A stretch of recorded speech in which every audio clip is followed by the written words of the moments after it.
মোহতারাম হাজরিন, আমাদের দেশে একটা ভয়াবহ ক্রাইসিস চলছে। সেই ক্রাইসিসটা হলো ফ্যামিলি ক্রাইসিস। পরিবারগুলো দিন দিন ঠুনকো হয়ে যাচ্ছে। বিশেষ করে দাম্পত্য জীবন, এটা যতটা সুখের ছিল আমাদের এই অঞ্চলের মানুষের মধ্যে, ধর্ম বর্ণ নির্বিশেষে, সেই দাম্পত্য সম্পর্কগুলো আর আগের মতো ভালো যাচ্ছে না। বিশেষ করে তরুণদের মধ্যে বিবাহ বিচ্ছেদের হার প্রতিনিয়ত ভয়াবহ আকারে বেড়ে চলছে। কোথাও যদি 14টি বিয়ে হয় প্রতিদিনে, তো 10টি নাকি বিয়ে ভাঙে। এবং ঢাকা, চট্টগ্রাম সহ বড় বড় শহরগুলোর বিভিন্ন জরিপ বলছে যে বিবাহ ভঙ্গের হার এটা রীতিমতো কপালে ভাঁজ পড়ার মতো। এখন বিয়ে শাদী অনেক ডাকডোল পিটিয়ে হয়, বিয়ে শাদী অনেক ঘটা করে হয়, অনেক আয়োজন করে হয়, অনেক বড় বড় অনুষ্ঠান করে হয়, অনেক গেট হয়, অনেক লাইটিং হয়, অনেক পয়সা কড়ি খরচ করা হয়, অনেক গাড়ি ঘোড়া নিয়ে হয়। দুঃখের বিষয় হলো, এত কিছু করেও যে বিয়ে করা হয়, সেই বিয়েটা মূলত দুজন মানুষের যৌথ জীবনের যে শুরু যাত্রা, সেটা যেন ভালো হয়, সে আসল কাজটা কিন্তু হয় না, বরং সেখানে একটা বড় ঘাটতি থেকে যাচ্ছে। সমস্যাটা কোথায়? কেন আমাদের পরিবারগুলোর এই দুরবস্থা? এটা নিয়ে আমাদেরকে ভাবতে হবে, এটা নিয়ে আমাদেরকে প্রতিনিয়ত স্টাডি চালাতে হবে যে আমরা কি করলে আমাদের এই সমস্যা দূর করতে পারবো, এই অসুবিধাগুলো দূর করতে পারবো, এবং এই ক্রাইসিসের সমাধানের পথ কি। বিশেষ করে একজন মুসলমান হিসাবে আমাদেরকে কোরআনের দিকে তাকাতে হবে, সুন্নতে রাসূলের দিকে তাকাতে হবে যে কোরআনের কোন আয়াতের ইমপ্লিমেন্টের অভাব হচ্ছে, রাসূল করিম সাল্লাল্লাহু আলাইহি সাল্লামের কোন সুন্নাহটা সমাজ থেকে বিলুপ্ত হওয়ার কারণে আজ আমাদের দাম্পত্য জীবনে এই ভয়াবহ অবস্থা বিরাজমান। যে আমাদের মধ্যে সুখ শান্তি দাম্পত্য জীবনে যতটা কাঙ্ক্ষিত ছিল, যতটা আমরা এক্সপেক্ট করতাম, ততটা হচ্ছে না কেন? এই পরিমাণ কলহ, এই পরিমাণ বিবাদ, এটা এই দেশের আদালতে ব্যক্তিগত মামলা মোকদ্দমা যেগুলো যায়, সেগুলোর দিকে তাকালে যেরকম বোঝা যায়, ঠিক একইভাবে আলেম ওলামাদের কাছে যে সমস্ত মাসআলা আসে এবং কাউন্সিলিং এর জন্য যে সমস্ত মানুষরা আসা যাওয়া করেন, তাদের সে বিষয়গুলোর দিকে তাকালে আমরা বুঝতে পারি। এবং যারা বিভিন্ন পর্যায়ে জনপ্রতিনিধি আছেন, চেয়ারম্যান, মেম্বার, কাউন্সিলর, তাদের কাছে যে পরিমাণ বিবাহ ভঙ্গের বা দাম্পত্য কলহের বিচার, সালিশ নালিশ যায়, সেগুলোর দিকে তাকালে দিনের আলো মতো পরিষ্কার হয়ে যায় যে আমাদের দাম্পত্য সম্পর্কগুলো খুব একটা ভালো হচ্ছে না। আমাদের দাম্পত্য জীবনে যে সুখ শান্তি হওয়ার কথা ছিল, সেটি হচ্ছে না। কারণ কি? আল্লাহ রাব্বুল আলামিন তো আমাদেরকে দাম্পত্য জীবন দিয়েছেন সুখের জন্য, শান্তির জন্য। আল্লাহ রাব্বুল আলামিন কোরআনে কারীমে আদম আলাইহিস সালামকে সৃষ্টি করার পর তিনি যখন মনমরা হয়ে থাকতেন, তার সঙ্গী হিসাবে হাওয়াকে সৃষ্টি করেছেন। এই যে হাওয়াকে আল্লাহ তাআলা সৃষ্টি করেছেন, হাওয়াকে কেন সৃষ্টি করেছেন? আল্লাহ রাব্বুল আলামিন পুরুষদের সঙ্গী হিসাবে স্ত্রীগণকে কেন সৃষ্টি করেছেন, সে বিষয়ে আল্লাহ তাআলা বলেছেন লিতাসকুনু ইলাইহা। এটা আল্লাহ তাআলা সৃষ্টি করেছেন যাতে করে মানুষ, স্বামী তার স্ত্রীর কাছে গেলে প্রশান্ত হয়, স্ত্রীর ঘরের সমস্ত কষ্টগুলো স্বামী বাহির থেকে আসলে সেটা লাঘব করতে পারে। এই উদ্দেশ্যে আল্লাহ রাব্বুল আলামিন বিবাহ বন্ধনে আবদ্ধ হওয়ার এই ইন্তজাম, এই সিস্টেম রেখেছেন, এই পদ্ধতি রেখেছেন। কিন্তু দুঃখের বিষয় হলো যে আমাদের পরিবারগুলোর দিকে তাকালে দেখা যায় যে আমরা এর উল্টো মেরুতে হাঁটছি।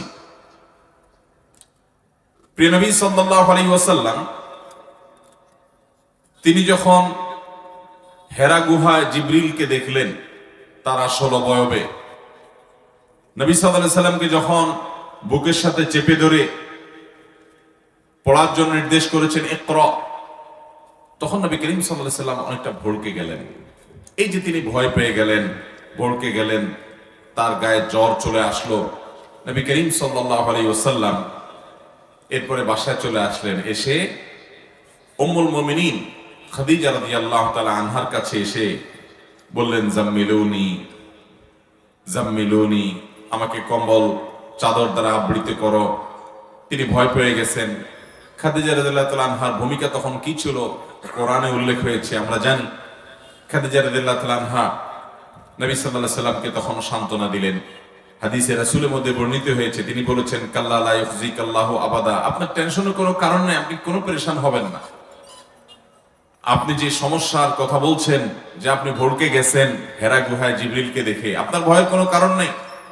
কারণ ইন্নাকা তাহমিলুল কাল, আপনি এই কাজ করেন, ওই ভালো কাজ করেন, মানুষের বিপদ আপদে দূরে আপনি সহায়তা করেন, আপনি মানুষের বোঝাটা বহন করে দেন, আপনি পরোপকার করেন। এরকম মানুষকে আল্লাহ তাআলা বেইজ্জত করেন না, করবেন না আল্লাহ তাআলা আপনাকে। খাদিজা রাদিয়াল্লাহু তাআলা আনহা নবী সাল্লাল্লাহু আলাইহি সাল্লামকে সান্ত্বনা দিলেন। এমন সান্ত্বনা দিলেন নবী করিম সাল্লাল্লাহু আলাইহি সাল্লাম স্বাভাবিক হয়ে গেলেন, তার ভয় দূর হয়ে গেল। তাহলে স্বামী স্ত্রী একে অন্যের সঙ্গী হবেন, সঙ্গ দিবেন, বিপদে সুখে সবকিছুকে ভাগাভাগি করবেন। এই জন্য আল্লাহ তাআলা দাম্পত্য জীবন দিয়েছেন। নবী করিম সাল্লাল্লাহু আলাইহি সাল্লাম বাহিরে পেরেশান হলে বাসায় আসতেন সে পেরেশানি দূরের জন্য, স্ত্রীর কাছে আসলে পেরেশানি দূর হতো। আর আমাদের অবস্থা হলো আজকাল বাসায় স্বামী স্ত্রী ঝগড়াঝাটি করে, মারামারি কাটাকাটি গন্ডগোল ফাসাদ করে, এরপরে বাড়ি থেকে বউ বের হয়ে বাবার বাড়ি চলে যায়, আর স্বামী বের হয়ে কোনো বন্ধু বান্ধবের কাছে বা অন্য কোথাও চলে যায়। এই হলো আমাদের দাম্পত্য জীবনের অবস্থা। মোহতারাম হাজরিন, এই দুরবস্থার প্রথম এবং প্রধান কারণ হলো যে আমরা বিবাহের ক্ষেত্রে দিনদারিতাকে প্রাধান্য দিচ্ছি না। বিবাহের ক্ষেত্রে দিনদারিতাকে প্রাধান্য দিচ্ছি না। বিবাহের ক্ষেত্রে দিনদারিতাকে যদি প্রাধান্য না দেই, তাহলে কখনো দাম্পত্য জীবনে সুখ শান্তি আসবে না। দাম্পত্য জীবনে যদি আমরা সুখী হতে চাই, তাহলে সব কিছুর আগে আমাকে ধার্মিকতা, দিনদারিতা, এটাকে প্রাধান্য দিতে হবে। তাহলে এটা হবে দাম্পত্য জীবনের সুখে জীবন যাপন করবার জন্য প্রথম পদক্ষেপ। নবী করিম সাল্লাল্লাহু আলাইহি সাল্লামের সেই প্রসিদ্ধ হাদিস আমরা সবাই জানি। তিনি বলেছেন তুনকাহুল মারআতু লিআরবাঈন, নারীদেরকে বিয়ে করা হয় চারটি জিনিস দেখে। কেউ তাদের টাকা পয়সা দেখে বিয়ে করে, কেউ তাদের বংশমর্যাদা, প্রতিপত্তি, প্রভাব, সামাজিক অবস্থান এগুলো দেখে বিয়ে করে, কেউ তাদের সৌন্দর্য, রূপ লাবণ্য সেগুলো দেখে বিয়ে করে, আবার কেউ দিনদারিতা দেখে বিয়ে করে। ফাজফার বিজাতিদ দ্বীন, অতএব তোমরা দিনদারিতা দেখে বিয়ে করবে। এটা যদি করো তাহলে তোমরা সফল হবে, সার্থক হবে, সুখী হবে। অতএব দাম্পত্য জীবনে সুখের মূল চাবিকাঠি হলো যে আপনার সঙ্গী তিনি দিনদার কিনা। এটা আগে থেকে নির্বাচন করবেন যে দিনদার সঙ্গী হতে হবে। অন্য সব ক্ষেত্রে স্যাক্রিফাইস হবে, কিন্তু দিনদারিতে কোনো স্যাক্রিফাইস হবে না। আপনার সঙ্গী যদি দেখতে ততটা সুন্দর নাও হয়, আপনার সঙ্গী তিনি যদি অনেক বেশি সামাজিক অবস্থা সম্পন্ন নাও হন, তার অন্য অনেক দিক থেকে যদি দুর্বলতা থাকেও, কিন্তু তার মধ্যে যদি দিনদারিতা থাকে, আল্লাহ ভীরুতা থাকে, ঈমান থাকে, তাকওয়া থাকে, তাওহীদ থাকে, সুন্নাতে রাসূলকে আঁকড়ে ধরার মানসিকতা থাকে, তাহলে এই দাম্পত্য জীবনে সুখ হবে, শান্তি আসবে ইনশাআল্লাহ। দিনদারিতা কাকে বলে? দিনদারিতা মানে কিন্তু শুধুমাত্র নামাজ কালাম পড়লেন, মহিলারা বোরকা গায়ে দিলেন, পর্দা করলেন, পুরুষরা মুখে দাড়ি রেখে দিলেন, এটাই কিন্তু একমাত্র দিনদারিতা নয়। এটা দিনদারিতার একটা অংশ। দাম্পত্য জীবনে সুখী হওয়ার জন্য দিনদারিতার যে বিষয়গুলো দেখতে হবে, তার প্রথম হলো যে আপনি যাকে বিবাহ করবেন, পুরুষ হোক কিংবা নারী হোক, পাত্র হোক কিংবা পাত্রী হোক, সেই ভদ্রলোক কিংবা ভদ্র মহিলা আল্লাহর কাছে নিজেকে পরিপূর্ণভাবে সমর্পণ করেছেন কি করেননি, এটা হলো সবচেয়ে বড় প্রশ্ন। আল্লাহর কাছে সমর্পণ মানে কি? ইন্না সলাতি ওয়া নুসুকি ওয়া মাহইয়ায়া ওয়া মামাতি লিল্লাহি রাব্বিল আলামিন, নিশ্চয় আমার সালাত, আমার কুরবানি, আমার জীবন, আমার মরণ, আমার সব কিছু আল্লাহর জন্য সঁপে দিলাম। আল্লাহ রাব্বুল আলামিন যেভাবে বলবেন এগুলোকে সেভাবে ব্যবহার করব। আল্লাহ বলেছেন কোনো কাজ করতে তো আমি করব, আল্লাহ বলেছেন করো না তো আমি করব না। আল্লাহ তাআলা কোনোটাকে হালাল করেছেন তো আমি সেটাকে হারাম করব না, আর আল্লাহ কোনোটাকে হারাম করেছেন সেটাকে আমি হালাল করব না। এই রকম প্রতিজ্ঞা নিয়ে যদি কোনো মানুষ তার জীবন পরিচালিত করে, তাহলে তিনি দিনদারিতার প্রথম এবং মূল শর্ত পূরণ করেছেন, যে লোকটা আল্লাহর কাছে সারেন্ডার করেছেন। আমরা অনেকে আসি, নামাজ কালাম পড়ি, কিন্তু কোরআনের কাছে আমরা সমর্পণ করি না নিজেকে, হাদিসের কাছে সমর্পণ করি না। ইমানদার সে যে কোরআন এবং সুন্নাহর কাছে নিজেকে সমর্পণ করে, কোরআন এবং সুন্নাহর সামনে সে মাথা নত করে দেয়, অর্থাৎ আনুগত্য করে কোরআন এবং সুন্নাহর। আল্লাহ বলেছেন, আল্লাহ রাসূল বলেছেন, বাস আমার যুক্তি, আমার বুদ্ধি, আমার মেজাজ, আমার রুচি, আমার সব কিছুর বিরুদ্ধে দাঁড়াক, কিন্তু তারপরও কোরআন এবং হাদিসের সামনে আমি মাথা নত করে দিব। বাস কোরআন হাদিসের কথা শুনলে সাথে সাথে সে মাথা নত করে মেনে নেয়। এটা হলো দিনদারিতার মূল বিষয়, প্রধান বিষয়। নামাজ কালাম পড়ে, হালাল হারাম মেনটেন করে না, মাহারাম মেনটেন করে না। মাহারাম পুরুষদের জন্য কিছু মহিলাদের সঙ্গে দেখা দেওয়া জায়েজ, আর কিছু মহিলাদের সঙ্গে দেখা দেওয়া না জায়েজ, হারাম। এই মাহারাম মেনটেন যদি কেউ না করে, তাও সে পরিপূর্ণ দিনদার হতে পারে। ঠিক মহিলাদের ক্ষেত্রে একই কথা প্রযোজ্য।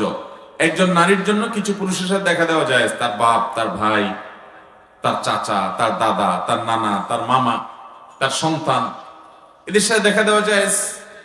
কিন্তু তারা ছাড়া তিনি যদি, যাদের সাথে দেখা দেওয়া জায়েজ নাই, চাচাতো ভাই, খালাতো ভাই, ফুফাতো ভাই, মামাতো ভাই, খালু, তারপর ভগ্নিপতি, এরকম আরো অনেক আত্মীয় স্বজন আছে যারা মাহরামের লিস্টের বাইরের মানুষ, তাদের সাথে যদি কোনো নারী পরিপূর্ণ পর্দা না করেন, ঠিক একই কথা পুরুষের জন্য প্রযোজ্য। কোনো পুরুষ তার চাচাতো বোন, ফুফাতো বোন, মামাতো বোন, খালাতো বোন, তাদের সাথে পর্দা করেন না, ভাবির সাথে পর্দা করেন না, তাহলে এই লোক কখনো প্রকৃত অর্থে দিনদার হতে পারে?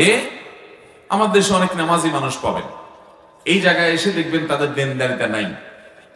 তো এই জায়গায় যদি দিনদারিতা না থাকে, তাহলে পরিপূর্ণ দিনদারিতা হলো না। মাহরাম মেনটেন করা, হালাল হারাম মেনটেন করা, এটা দিনদারিতার জন্য অনেক গুরুত্বপূর্ণ একটা বিষয়। এটা যদি না থাকে, তাহলে আপনি তাকে দিনদার বলতে পারেন না পরিপূর্ণভাবে।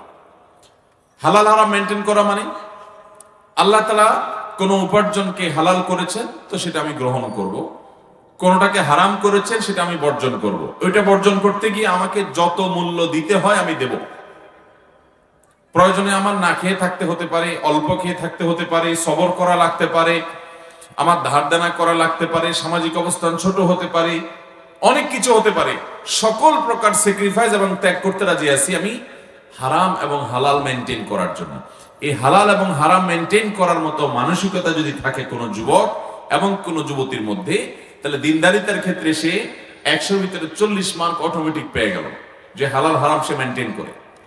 অনেক মানুষ দেখবেন নামাজ কালাম পড়ে, হয়তো মুখে দাঁড়িয়েও আছে, অনেক বোন আছেন যে হয়তো বোরকাও পরেন, কিন্তু এই যে হালাল হারাম মেনটেন, মাহরাম মেনটেন, এটা করেন না। তাহলে সেক্ষেত্রে দিনদারিতার ক্ষেত্রে 100 ভিতরে ধরেন 40 মার্কই তার নাই হয়ে গেল, কারণ সে দিনদারিতার অনেক গুরুত্বপূর্ণ একটা পার্ট লঙ্ঘন করে চলেছেন, যেটা আমরা অনেকে খেয়াল করি না। তো আপনি আপনার জীবন সঙ্গী সঙ্গিনী যাকে বাছাই করবেন, অথবা যারা নিজেরা বিয়ে শাদী করেছেন, ছোট ভাই ব্রাদার বোন, অথবা ছেলে মেয়েকে বিয়ে দিবেন, অথবা যে কোনো বিয়ের সাথে আপনার সংশ্লিষ্টতা হবে, তখন আপনাকে খেয়াল রাখতে হবে বিষয়গুলো, যে এই দম্পতির মধ্যে সুখ শান্তি আসার আগে তাদের যার সাথে বিবাহ হবে সেই লোকটা দিনদার কিনা, এটা ঠিক করতে হবে। দেখুন, টাকা পয়সার অভাব নাই। আজ থেকে 50 বছর আগে, 30 বছর আগে, 40 বছর আগে আমার দেশে মানুষের কাছে এত টাকা পয়সা ছিল না, কিন্তু পারিবারিক সম্পর্কগুলো কিন্তু এখনকার চাইতে ভালো ছিল। স্বামী স্ত্রীর মধ্যে বোঝাপড়াটা এখনকার চাইতে অনেক ভালো ছিল। এখন কিন্তু সেরকম বোঝাপড়া নেই। এর অন্যতম কারণ হলো বৈষয়িক বিষয় মানুষকে সুখী করতে পারে না। টাকা পয়সা হলেই যদি দাম্পত্য জীবনে সুখ শান্তি হতো, তাহলে সেক্ষেত্রে ইউরোপিয়ানরা, আমেরিকানরা, পৃথিবীর অনেক উন্নত দেশ, যাদের টাকা পয়সার অভাব নাই, যাদের গাড়ি বাড়ির অভাব নাই, যাদের নাগরিক সুবিধাগুলো আমাদের চাইতে বহুগুণ ভালো, তাদের লাক্সারিয়াস লাইফ লিড করার জন্য সব ব্যবস্থা আছে, এত কিছু থাকার পরও তাদের দাম্পত্য জীবনে সুখ শান্তি তো পরের কথা, দাম্পত্য সম্পর্ক বলতেই তেমন উল্লেখযোগ্য কিছু নেই। ভয়াবহ একটা অবস্থা। স্বামীর ক্যাবলা একদিকে, স্ত্রীর ক্যাবলা একদিকে। স্বামী স্ত্রী তো হয় না, মিউচুয়াল আন্ডারস্ট্যান্ডিং করে দিন কাটায় দেয়। মনে চাইলে বুড়ো বয়সে বিয়ে করলো তো করলো, না করলো তো নেই। আর একজনের করলো তো ছেড়ে আরেক জায়গায় করলো, এক একজনের 4টা-5টা করে পার্টনার চেঞ্জ হয়ে গেল। আর যদি একসাথে থাকেও তো তথাকথিত অতিরিক্ত ব্যক্তি স্বাধীনতার নাম দিয়ে তার প্রত্যেকে যার যার মতো স্বেচ্ছাচারী, প্রত্যেকে যার যার পথের পথিক। কোন বন্ধন আমাদের এই অঞ্চলে মানুষের মধ্যে, এই অঞ্চলে শুধু মুসলমানদের মধ্যে না, হিন্দুদের মধ্যেও, অন্য ধর্মের মানুষের মধ্যেও পারিবারিক এবং দাম্পত্য সম্পর্কটা যতটা ভালো, এটা এই অঞ্চলে মানুষের একটা সৌন্দর্য, সেটা পৃথিবীর অনেক এলাকাতে খুঁজে পাবেন না। তো আমাদের এই এলাকাতে, এই পাক ভারত মহাদেশে, বাংলাদেশে দাম্পত্য জীবনে যে সম্পর্কগুলোর অবনতি, ঘাটতি এবং খারাপ যাচ্ছে, এর অন্যতম কারণ হলো বিবাহ দিনদারি দেখে করা হয় না। মেয়ে পক্ষ শুধু ছেলে পক্ষের সামাজিক অবস্থান, টাকা পয়সা এগুলাই খোঁজে, দিনদারিতা খোঁজে না।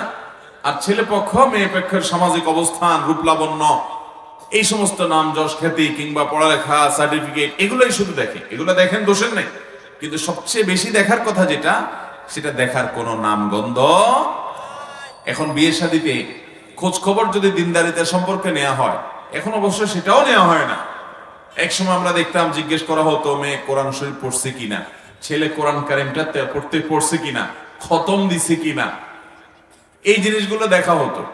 এখন সেটাও দেখা হয় না, যার কারণে আমরা টাকা পয়সা, ব্যাংক ব্যালেন্স, গাড়ি বাড়ি, অন্যান্য অনেক দিক থেকে আমরা উন্নত হচ্ছি, কিন্তু দাম্পত্য সম্পর্কের দিক থেকে আমরা অবনতির দিকে যাচ্ছি। এই জন্য ভাইরা আমার, প্রথম দাম্পত্য জীবনে সুখী হওয়ার জন্য দিনদারিতাকে প্রাধান্য দিতে হবে। তো দিনদারিতার ক্ষেত্রে কি বলেছি? প্রথম বিষয় হলো যে পাত্র বা পাত্রী আল্লাহর কাছে নিজেকে পরিপূর্ণভাবে সঁপে দিয়েছেন কিনা, যে আল্লাহর নির্দেশের উপর আর কিছু নেই, তার সামনে আল্লাহ বলেছেন, আল্লাহ রসুল বলেছেন, এই কথা আসলে সবকিছু সে সারেন্ডার করে দেয়। এটা হলো দিনদারিতার প্রথম এবং প্রধান মার্কা। এরপরে বলেছিলাম দিনদারিতার তার মার্কা হলো, আলামত হলো, নিদর্শন হলো যে সে পরিপূর্ণভাবে নিজেকে আল্লাহর কাছে সমর্পণ করে, এমনকি উপার্জনের ক্ষেত্রে হালাল হারাম মেনটেন করে এবং মাহরাম মেনটেন করে। মেয়েদের মধ্যে স্বামীর হালাল হারাম মেনটেন করার গুরুত্ব যদি তাদের মধ্যে থাকে, কোনো পাত্রী যদি সেটা উপলব্ধি করেন, হালাল হারাম যদি তিনি মেনটেন করেন, তাহলে তার স্বামী হারাম উপার্জন করুক তিনি চাইবেন না। তিনি চাইবেন তার স্বামী সরকারি চাকরি করুক আর বেসরকারি চাকরি করুক, ব্যবসা করুক আর কৃষি কাজ করুক, যে কাজই করুক না কেন, সে চাইবে যে আমার স্বামী যেন হারাম কোনো কিছু না আনে। আমরা হালাল খেতে চাই, হালাল খেয়ে বাঁচতে চাই, হারাম আমরা চাই না। তাতে সামাজিক অবস্থান না থাকুক, গাড়ি বাড়ি না হোক, আমরা আর্থিকভাবে কষ্টে থাকি, দুর্বল থাকি, কিন্তু আমরা হারামে যাব না। এটা হলো একজন নারীর দিনদারিতার একটা শক্তিশালী দিক। কিন্তু আজকাল আমাদের সমাজে এগুলো আছে নাই, শুধু পয়সা চায়। বউ কি চায়? পয়সা চায়, যে পয়সা আনো, কোত্থেকে আনবো আমার দেখার দরকার নেই। পূর্বসূরি সালাফগণ তাদের স্বামীদেরকে বাসা থেকে বের হওয়ার সময় বলে দিতেন যে হালাল যদি উপার্জন করে আনতে পারেন তাহলে আনবেন, আর হালাল যদি উপার্জন করতে না পারেন খালি হাতে আসবেন, আমরা না খেয়ে থাকবো, তবু আমরা হারাম খাবো না। আর এখন আমাদের দিনদারিতার অভাবের কারণে আমাদের মেয়েদের ডিমান্ড হলো স্বামী পকেট ভর্তি টাকা নিয়ে আসতে হবে, হালাল আর হারাম বুঝি না, দিন শেষে আমার টাকা লাগবে, আমার মার্কেটে যেতে হবে, আমার শাড়ি চুড়ি লাগবে, আমার গাড়ি বাড়ি লাগবে, আমার অন্যদের সাথে পাল্লা দিতে হবে, আমার অন্যদের সাথে কম্পিটিশন করতে হবে। এই মানসিকতাগুলো আমাদের দাম্পত্য জীবনের সুখকে তুলে নিয়ে গেছে। ঠিক একই কথা পুরুষের বেলায় প্রযোজ্য, যে তিনি হালাল হারাম মেনটেন করেন না।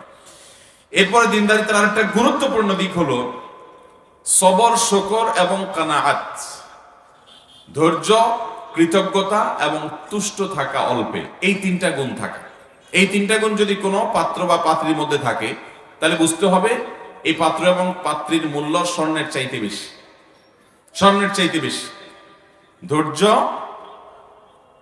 শুকরিয়া, কৃতজ্ঞতা এবং অল্পে তুষ্ট থাকা, এই তিনটা গুণ ছাড়া কখনো দাম্পত্য জীবনের সুখ হবে।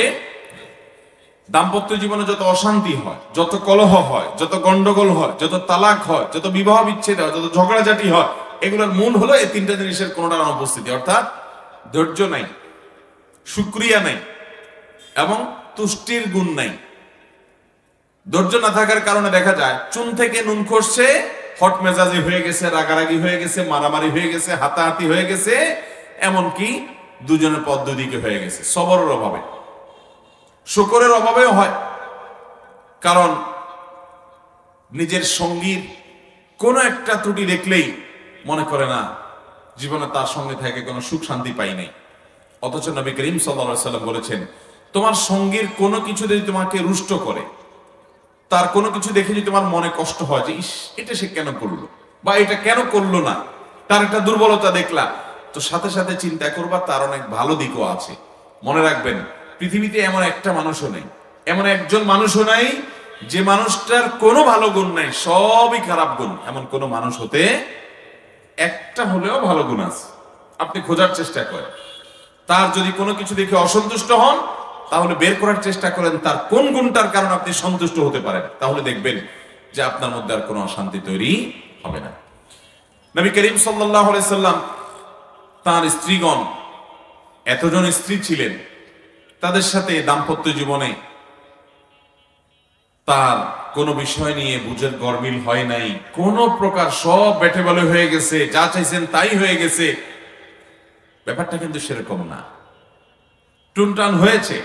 নবী সাল্লাল্লাহু আলাইহি সাল্লাম অভিমান করে বাসা থেকে এসে মসজিদে পড়ে আসেন, সাহাবীরা দেখে বুঝতে পারছেন যে কিছু একটা হয়েছে। আল্লাহ তাআলা স্বয়ং কোরআনে সূরা মুজাদালা নাজিল করেছেন, কোরআনে বহু আয়াত নাজিল করেছেন সে বিষয় নিয়ে। তো দাম্পত্য জীবনে টুনটান হবে, কিন্তু একজন কৃতজ্ঞ স্বামী, একজন কৃতজ্ঞ স্ত্রী সেগুলোকে বড় করে দেখবে না।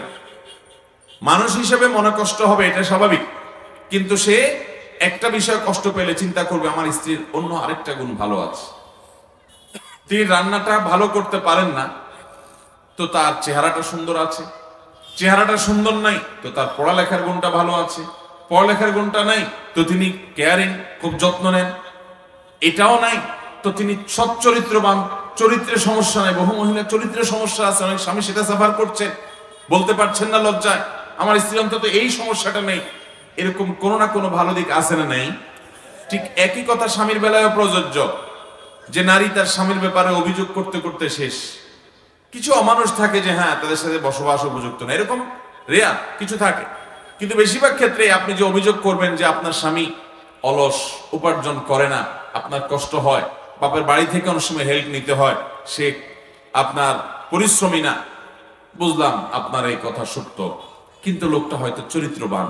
কত বোন আছেন তাদের স্বামী দুহাত ভরে টাকা ভর্তি করে নিয়ে আসে, কিন্তু স্বামীগুলো সব পরকীয়া আসক্ত, পরনারীতে আসক্ত, অমানুষ। এই মহিলার জীবনটা জীবন্ত জাহান্নাম হয়ে যায়। তার স্বামীর ব্যাংক ব্যালেন্সের অভাব নাই, টাকা পয়সার অভাব নাই, ঘর ভর্তি জিনিসের অভাব নাই, কিন্তু স্বামীর রোগ কি? পরকীয়া করে। স্বামীর রোগ কি? এই যে পরকীয়া করে, এই কারণে কি ওই মহিলা সুখে আছে? তাহলে যে বোন মনে করছেন যে আমার স্বামীটা অলস, উপার্জন করে না, বুঝলাম তার ত্রুটি আছে, কিন্তু আপনি দেখার চেষ্টা করেন তার গুণটা কি আছে। আপনি যদি সারা জীবন শুধুমাত্র ত্রুটি দেখেন, আপনি কখনো সুখী হতে পারবেন? সব সময় মানুষের ভালোটা যদি আপনি দেখেন তাহলে আপনি নিজে সুখী হবেন, তার উপকার হবে না, উপকারটা আপনার হবে, যে আপনি মানসিক শান্তি পাবেন। আমরা সব সময় গ্লাসের অর্ধেক পানি আছে আর অর্ধেক খালি আছে। যদি জিজ্ঞাসা করা হয় গ্লাস সম্পর্কে মন্তব্য করে, গ্লাসের পানির পরিমাণ থাকা না থাকা, পুরো বিষয়ের উপরে মন্তব্য করে, আমরা বেশিরভাগ মন্তব্য করবো গ্লাসটার অর্ধেক খালি, কিন্তু অর্ধেক পানি আছে যে ওইটা আমাদের নজরে বেশিরভাগ লোকের পড়ে। এটা হলো বাস্তবতা। দাম্পত্য জীবনে সুখী হওয়ার জন্য এই যে দিনদারিতা প্রয়োজন, এই দিনদারিতার একটা বড় অংশ হলো এটা। বহু লোক আছে নামাজ কালাম পড়ে, রোজা রাখে, দাড়ি আছে, পর্দা করে, কোরআন তেলাওয়াত করে, সকাল সুন্দর দোয়া জিকির করে, সব ঠিক আছে। মাগের সমস্যা হলো কি? সবর নাই, শুকর নাই, সবর নাই, শুকর নাই। শুকর যদি আপনি আদায় করতে চান তো বহু পয়েন্ট পাবেন শুকর আদায় করার। আপনি কিছু খুঁজে পাচ্ছেন না, আপনার স্বামীটার অন্য কোনো যোগ্যতা নাই, অন্য কোনো গুণ নাই, অন্য কোনো ভালো দিক নাই, এই বেচারা অন্তত পঙ্গু না, হাত পা সুস্থ একজন স্বাভাবিক মানুষ। কত মহিলা আছে তার স্বামী পঙ্গু হয়ে গেছে, তার স্বামী অ্যাক্সিডেন্টে হাত পা হারিয়ে ফেলছে, কিন্তু আগে থেকে কিংবা আগে থেকেই সমস্যা, শারীরিক বড় ধরনের সমস্যা আছে। তার যদি টাকা পয়সাও থাকে, তার স্বামীর যদি অন্য অনেক দিক থেকে ভালো হয়, এই একটা কারণে তার অশান্তি এবং কষ্ট হবে কি হবে না? তার মনে কষ্ট, দুঃখ থাকবে না? তো তার যদি দুঃখ থাকে তো আপনার স্বামীটা মাশাআল্লাহ মাথা থেকে পা পর্যন্ত সুস্থ, তো আপনি সেটা শুকর আদায় করেন যেটা সুস্থ মানুষ আপনার স্বামী।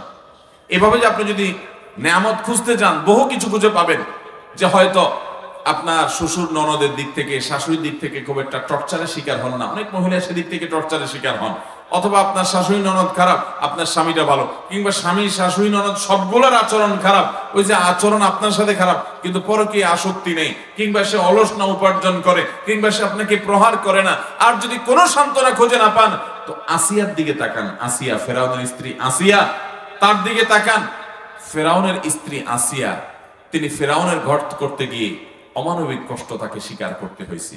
যে জুলুম তাকে করা হয়েছে, যে টর্চার ফিজিক্যালি শারীরিকভাবে তাকে করা হতো শুধুমাত্র ইমানদার হওয়ার অপরাধে, শেষ পর্যন্ত তাকে উত্তপ্ত রোদের মধ্যে ফেলে দিয়ে, তাকে শুলের মধ্যে ফেলে রেখে অত্যন্ত নির্মম ভাবে শরীরে পেরেকের আঘাতে পেরেক পুঁতে মেরে তাকে রক্তাক্ত করে নির্মম ভাবে তাকে হত্যা করা হলো। তিনি শাহাদাত বরণ করলেন। আল্লাহ রাব্বুল আলামিন কোরআনে হাকিমে সে বিবরণও দিয়েছেন এবং তিনি আল্লাহর কাছে বলেছেন, রব্বিবনি লি ইনদাকা বাইতান ফিল জান্নাহ, আল্লাহ তোমার কাছে জান্নাতে একটা ঘর আমার জন্য বানিয়ে দিও। এ অমানুষ, এ জালিম স্বামীটার জুলুম স্বীকার করে আমি যাচ্ছি দুনিয়া থেকে, তুমি আমার জন্য ঘর বানিয়ে দিও। আল্লাহ রাব্বুল আলামিন শুধু ঘর বানান নাই, তার মৃত্যুর আগে তার সামনে উপস্থাপন করেছেন ফেরেশতাদের মাধ্যমে যে এইটাই তোমার ঠিকানা হবে। আমার যে বোনরা স্বামীর ব্যাপারে অভিযোগ করেন, আমি বলছি না যে কোনো অভিযোগকে পাত্তা দেওয়া যাবে না, অভিযোগ পাত্তা দেন, মুরব্বীদেরকে নিয়ে বসেন, দুই পক্ষের মান্যগণ্য মানুষদেরকে নিয়ে বসেন এবং নিজে তাদেরকে স্বামী স্ত্রী পরস্পরকে বোঝানোর চেষ্টা করেন, আল্লাহর কাছে দোয়া করেন, সবর করেন। কোনো কিছুতে যদি না হয়, কোনো আশা যদি না থাকে, বিজ্ঞ আলেমদের সাথে পরামর্শ করেন। যদি বিচ্ছেদ হওয়ার ভিতরে কল্যাণ থাকে সেটা যাওয়া যাবে, শেষ চিকিৎসা সেটা, কিন্তু তার আগে অনেকগুলো বিষয় আছে। আপনি আর কিছু খুঁজে না পান, আপনি একটু তার মধ্যে থাকা কোনো ভালো গুণ আবিষ্কার করার চেষ্টা করেন, অনেক পাবেন, অনেক পাবেন। আপনি যদি আমার কাছে নিয়ে আসেন, আমি অনেকগুলো গুণ বের করে দিতে পারবো, অনেকগুলো গুণ বের করে দিতে পারবো। আর কিছুই পাচ্ছেন না, ফেরাউনের স্ত্রী আসিয়ার চাইতে বেশি তো কষ্ট আপনাকে দেয় না, তার চাইতে বেশি নির্মমতা তো নাই। কোরআনে আল্লাহ রাব্বুল আলামিন 4 জন নারীর দৃষ্টান্ত দিয়েছে। কয়জন নারীর? 4 জন। এর 2 জন হলো খারাপ আর 2 জন ছিলেন ভালো। খারাপ নারীদের দৃষ্টান্ত দিয়েছেন যাদের, তারা একজন ছিলেন লূত আলাইহিস সালামের স্ত্রী, আরো জন ছিলেন নূহ আলাইহিস সালামের স্ত্রী। আর 2 জন ভালো নারীর দৃষ্টান্ত আল্লাহ তাআলা দিয়েছেন কোরআনে। তাদের একজন হলেন এই ফেরাউনের স্ত্রী আসিয়া, আরেকজন ছিলেন মারিয়াম, যিনি ঈসা আলাইহিস সালামের মা। সতী সাধবী ছিলেন, অনেক অনেক কথা সমাজের মানুষ তাকে শুনিয়েছে, তার চরিত্র নিয়ে অনেক প্রশ্ন তুলেছে, অনেক কষ্ট দিয়েছে, সবর করেছেন, ধৈর্য ধারণ করেছেন। আল্লাহ তাআলা তার পবিত্রতা শুধু ঘোষণাই করেন নাই, কোরআনের অংশ করে দিয়েছেন, ইনজিলের অংশ করে দিয়েছেন।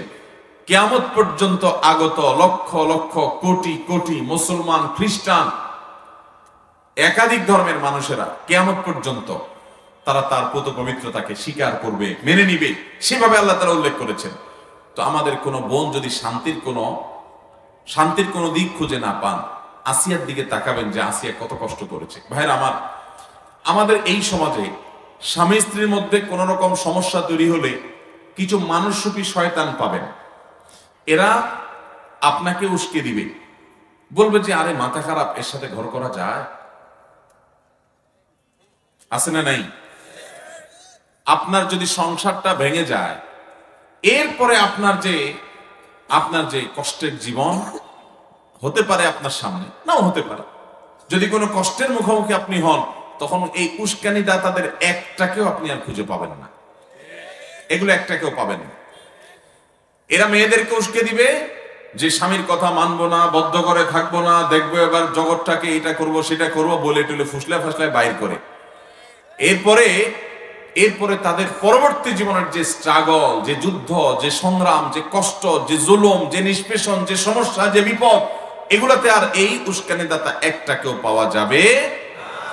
কোরআন আমাদেরকে বিভিন্ন ভাবে দাম্পত্য সম্পর্কগুলোকে টিকাবার জন্য বলেছে। আল্লাহর কাছে সবচেয়ে অপছন্দনীয় বৈধ কাজ হলো তালাক।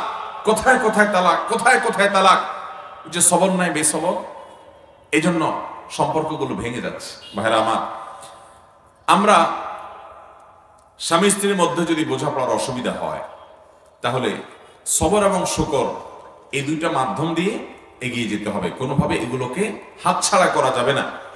ডক্টর খন্দকার আব্দুল্লাহ জাহাঙ্গীর রহমতুল্লাহ আলাইহির এ বিষয়ে একটা বক্তব্য আছে। স্যার রাহিমাহুল্লাহ বলতেন যে স্বামী স্ত্রীর মধ্যে যদি কোনো প্রকার বোঝাপড়ার গরমিল হয়, তো এক শ্রেণী মানুষ পাবেন তারা স্বামীকে যেরকম উস্কায় স্ত্রীকে এরকম উস্কায় এবং সম্পর্কগুলো টিকতে দেয় না।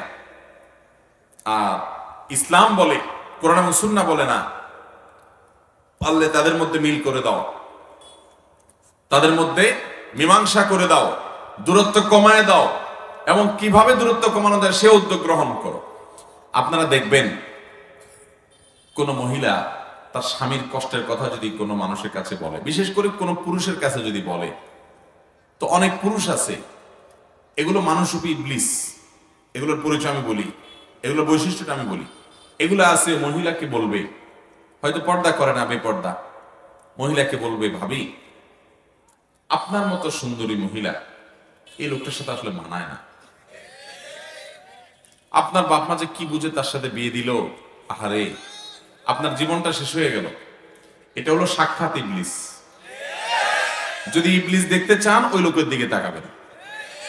ইবলিসের সুরত হয় সে ধরছে, আর নইলে ইবলিস তার উপরে ভর করছে, দুটার একটা। কারণ বিয়ের পর একজন নারীকে এই কথা বলা মানে হলো তার সংসারে আগুন ধরায় দেওয়া।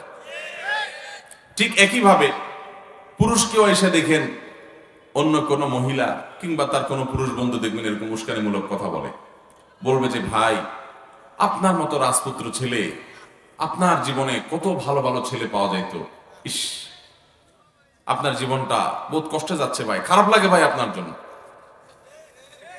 এরকম এরকম ভালো মানুষ সাইজা অনেক লোক আছে কি আসে না? আপনি বুঝবেন যে এটা এক নম্বরের ইবলিস। এটা আমাকে ফুসলাচ্ছে, উস্কাচ্ছে আমার স্ত্রীর বিরুদ্ধে আমাকে। আবার কিছু আছে দেখবেন ডাহা মিথ্যা কথা বলে। কি মিথ্যা কথা জানেন? আইসা বইয়ের তারিফ করবে, এমন তারিফের তারিফ, এগুলো আরেক অমানুষ। আপনার বইয়ের তারিফ আরেক পুরুষের কাছে বলে বেড়াবেন, হাদিসে পরিষ্কার নিষেধ আছে, নবী করিম সাল্লাল্লাহু আলাইহি ওয়াসাল্লাম নিষেধ করেছেন। হ্যাঁ, একটা সহনীয় পর্যায়ে হতে পারে, বিশেষ করে তার প্রাইভেসি, ব্যক্তিগত বিষয়গুলোর কথা বলছে, সেগুলোর পরে হাদিসে নিষেধাজ্ঞা আছে। অনেকে আছে যে এই ক্ষেত্রে মিথ্যা কথা বলে, ডাহা মিথ্যা কথা। যা দেখেন বাসায় বউর সাথে সারাদিন চুলাচুলি চলে, হাতাহাতি চলে, ইউক্রেন রাশিয়ার যুদ্ধ চলে, কিন্তু অফিসে আইসা কলিগের সাথে, সহকর্মীর সাথে গাল গল্প দেয়। জানোস না দোস্ত, আমার বউটা আমার যা কেয়ার করে। ডাহা মিথ্যা কথা। এবার যে বেচারের কাছে বলে, ওই বেচার একটু সোজা সরল বোকা শোকা, তখন চিন্তা করে হায় হায় আমার কপালে তো এরকম হইল না, আমার বউটা তো এরকম করে না। আবার ওই মহিলার কাছে দেখবেন কিছু মহিলা আছে, ইবলিস মার্কা মহিলা, আইসে মহিলাকে ফুসলাবে, বলবে কি জানেন, আরে আমার স্বামীটা কোনোদিন খালি হাতে আসে না, আমি নিষেধ করে তবু আমার খাওয়াইতে খাওয়াইতে শেষ, আমার বাপের বাড়িতে যাইতে 3 হাত ভরে নিয়ে যায়, হাত আছে 2টা, 3 হাত ভরে নিয়ে যায়। কোনোভাবে তারা আমি বলেও নিষেধ করলেও সে থামে না, শুনে না, এইরকম আদর করে আমারে। তখনই বেচারা চিন্তা করে হায় হায় রে, আমি তো একটা অমানুষের ঘর করতেছি। তাহলে ভাইরা আমার, নবী করিম সাল্লাল্লাহু আলাইহি সাল্লামের সাথে যদি স্ত্রীর উম্মুল মুমিনিন ওয়া আজওয়াজুহু উম্মাহাতুকুম, কোরআনে আল্লাহ বলেছেন নবীর স্ত্রীগণ আমাদের কি মা, তাদের সাথে যদি নবী সাল্লাল্লাহু আলাইহি সাল্লামের টুনটান বোঝাপড়ার গরমিল হয়, মান অভিমান হয়, তাহলে আমাদের জীবনে এটা হতে পারে কি পারে না? তার জীবনে যদি হয় একবার, আমাদের জীবনে শতবার হবে, এটাই স্বাভাবিক। যদি কেউ বলে না আমার কিছুই হয় না, কোনো সমস্যা হয় না, একেবারে আমরা দুধের দোয়া, তাহলে বুঝতে হবে ডাল মে কুছ কালা হ্যায়। এগুলো বেশিরভাগ মিথ্যাবাদী, এরা মিথ্যাবাদী, গাল গল্পবাজ। বাইরে এসে ভালো সাজে, ভেতরে যায় দেখেন সারাদিন চুলাচুলি করে দোনোটা। বাইরে এসে ভদ্র সাজে। অনেক বোকাশোকা স্বামী আছে, অনেক বোকাশোকা স্ত্রী আছে, এগুলো না বুঝেই ফাঁদে পা দিয়ে দেয়, মনে করে হায় হায় রে, আমি অমানুষের সাথে জীবনটা কাটাই দিলাম। একটু উস্কাই দিল, ভাবি আপনার মতো এত সুন্দর একটা মানুষ, ওই যে শরীয়ত কেন পর্দা করতে বলছে? কারণ এই অমানুষ বেপর্দা আপনার এই খারাপ পুরুষটা, তার নজর পড়ছে দেখেই তো সে পাম্পট্টি মহিলাকে দিচ্ছে। এই মহিলাকে পাম্পট্টি দিয়ে বলবে, ভাবি আপনার মতো এরকম সুদর্শন একজন নারী, আহারে এই অমানুষ আপনার কদর করতে পারলো না, আপনার রূপ লাবণের মূল্য সে কোত্থেকে দিবে ভাবি। মনে রাখবেন সাক্ষাৎ ইবলিস এই লোক, সাক্ষাৎ ইবলিস। এই ইবলিস দেখে আপনি সাথে সাথে বুঝবেন যে এই বদের হাঁটি আমার পাম্প করতে দিচ্ছে, এর উদ্দেশ্য খারাপ, মতলব খারাপ। আর মতলব খারাপ হোক আর ভালো হোক, যাই হোক, সে আমার ভালো চায় না। ভালো চাইলে আমার স্বামীর সাথে আমার সম্পর্ক কিভাবে তৈরি হবে সে পয়েন্ট বলতো না, বলে সে সম্পর্ক দূর করার পয়েন্ট বলছে। মানুষ সুখে থাকার জন্য কৃতজ্ঞ থাকতে হবে। অকৃতজ্ঞ থাকলে পৃথিবীতে সবকিছু পায়ও সে সুখী থাকতে পারে। সব পাইছেন, এরপরেও আপনার মনে হবে যে ওইটা তো পাই নাই। অভাব থাকতে পারে কি পারে না? বহু কিছু পাইছেন। আপনার স্ত্রী, তার ভিতরে অনেক গুণ আছে, কোনো গুণ নাই, আপনার চরিত্রটা তার মাধ্যমে হেফাজত হয়। একজন মুসলমানের কাছে এর চাইতে বড় আর কি চাওয়া হতে পারে? আর কি চাওয়া হতে পারে? তার রান্নাটা ভালো না, তার এটা ভালো না, তার ওইটা ভালো না। ডিমান্ডের আপনার শেষ নাই। বিয়ের যে মূল উদ্দেশ্য সেটা তো আপনার হচ্ছে যে আপনার চরিত্রের হেফাজত হচ্ছে তার মাধ্যমে। তার এই ঋণ আপনি কিভাবে শোধ করবেন? তার এই নেয়ামতটার মূল্যায়ন তো আপনার করা উচিত। ঠিক একইভাবে একজন নারী, তিনি একইভাবে দেখবেন যে আমার স্বামী, তিনি আর কিছু না হোক আমার উপর ছায়া হয়ে আসে।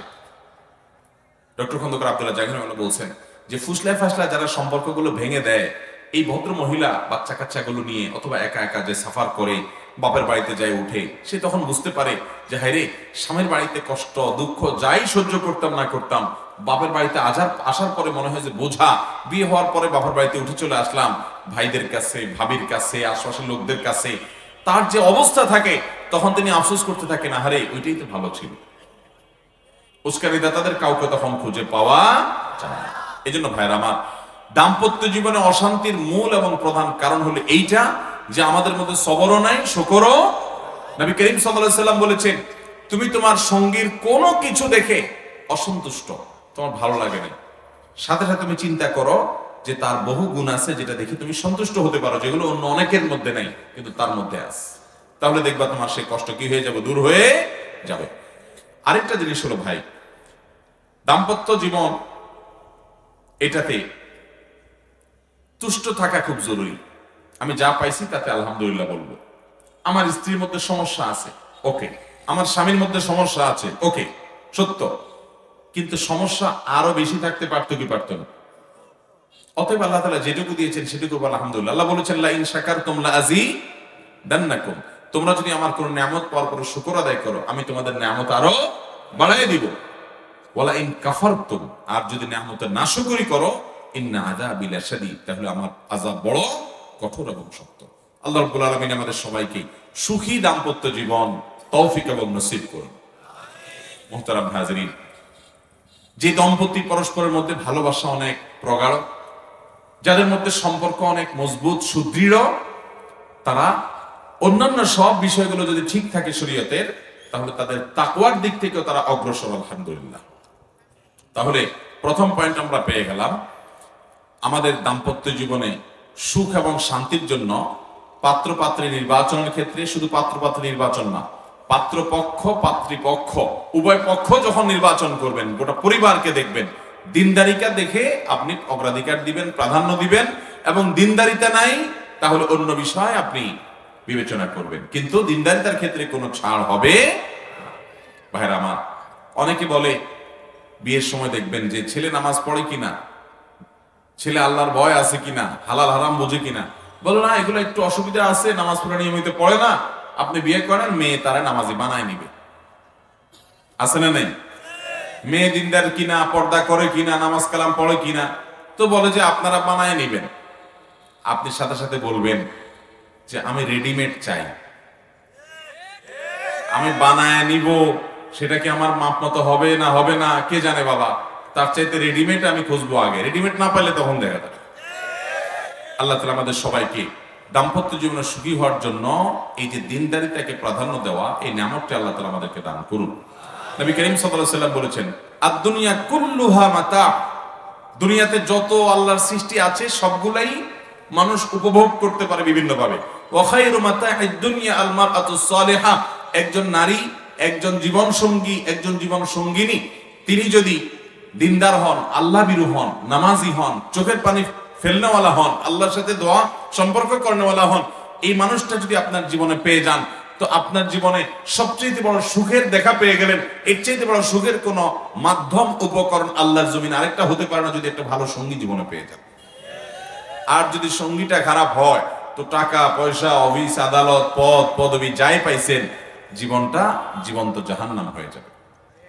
আল্লাহ আমাদের সবাইকে সুখী দাম্পত্য জীবন তৌফিক এবং নসিব করুন। দ্বিতীয়ত যে বিষয়টি লাগবে সুখী দাম্পত্যের জন্য, সেটা হলো আপনার সঙ্গীর যে সমস্ত বিষয়গুলো নিয়ে আপনি নেতিবাচক মন্তব্য করলে, দৃষ্টিভঙ্গি করলে তিনি কষ্ট পাবেন, খবরদার সেগুলো বলা আপনার জন্য জায়েজও নাই, উচিতও নাই, বলবেনও না।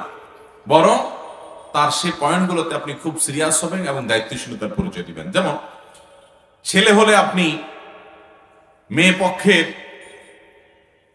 কি দেখবেন? মেয়ে পক্ষের মেয়ের বাপ, মেয়ের মা, মেয়ের ভাই বোন, অর্থাৎ আপনার শ্বশুরবাড়ির লোকজন, তাদের প্রশংসা করবেন। তাদের নিশ্চয়ই কিছু ভালো গুণ আছে, আছে না নাই?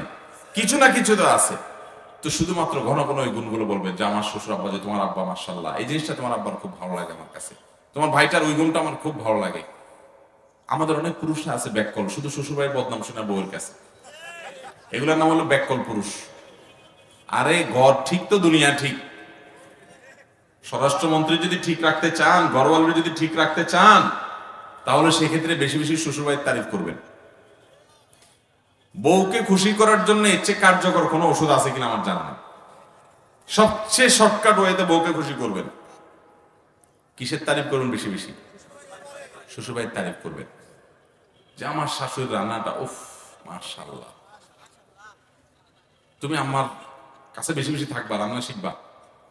আর আমার শ্বশুর মাশাআল্লাহ, ওনার এই গুণটা আমার এত ভালো লাগে, তোমার ভাইটা, তোমার বোনটা, তোমার ভগ্নিপতিটা মাশাআল্লাহ। যত বেশি ওই বাড়ির মানুষের তারিফ করবেন, প্রশংসা করবেন। আবার দেখেন মা বোনের সামনে করে মাইদুর খায়েন না। এটা জায়গা বুঝা সুবিধা মতো বেশি বেশি করে প্রশংসা করবেন। আসলেই দিল থেকে তাদের ভালো গুণটাকে আপনি দেখার চেষ্টা করবেন। এটা শুধু পাম্পটি দেওয়ার জন্য না, ভেতর থেকেই তাদের গুণগুলাকে উপলব্ধি করার চেষ্টা করবেন এবং সেগুলো স্ত্রীর সাথে শেয়ার করবেন। অনেক পুরুষ আছে এরা নিজেদেরকে শেয়ানা মনে করে। আমি মনে করি এগুলো বলদ নাম্বার 1। সেগুলো কোনগুলো জানেন? সেগুলো হলো শ্বশুরবাড়ির অনেক ভালো গুণ আছে, ওটা ভিতরে রাখে। উনি বড় শুধু খোঁচায়, দোষগুলা শুধু বলে, আর দোষ ভিতরে ভালোগুলো জানে।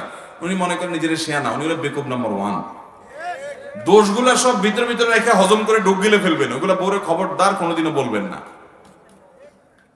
সবসময় কি বলতে হবে? গুণ বলতে হবে। অনেক অমানুষ পুরুষ আছে বউদেরকে কি বলে খোঁচায়, তোমার আব্বা তো ঈদে আসলো না, তোমার মা কতদিন হয়েছে একটু ফোন দিল না, তোমার বাচ্চাটা হলো, তোমার ভাইটা একটু আসলো না, তোমার এই অসুখ বিসুখ হইলো, তোমার বোনটা একটা আবার ফোন দিল না। এই কাজ অনেক পুরুষ করে কি করে না? এই পুরুষগুলোকে পাও বেঁধে ঝুলায় পিটানো উচিত। কেন জানেন? ওই ভদ্র মহিলার বাপ মা যদি তার হক আদায় না করে, তারা দেখতে আসলো না, তার খাতির যত্ন করলো না, তার ফোন দিল না, তার জন্য হাদিয়া তোফা দিল না, তাহলে ভদ্র মহিলার কি কষ্ট হয় না ভালো লাগে? এগুলোর কারণে কষ্ট হয় না? যে আমার আব্বাটা ফোন দিল না, আমার আম্মাটা অনেকদিন হলো একটু আসলো না, একটু খোঁজ খবর নিল না, আমার ভাই বোনগুলো একটু আসে না, আমার শ্বশুরবাড়িতে আমার মুখটা উজ্জ্বল হয় না, আমার নিজেও পরের ঘরে পড়ে আসি, পরের সংসারে আসছি, নতুন দাম্পত্য জীবন শুরু হয়েছে, তারা একটু আসবে, সেভাবে আসে না। তার মনে কষ্ট আছে না নাই? ওই মনে কষ্ট থাকার পর আপনি যদি আরো খোঁচান তারে, তাহলে কি তার সুখ বাড়বে না দুঃখ বাড়বে?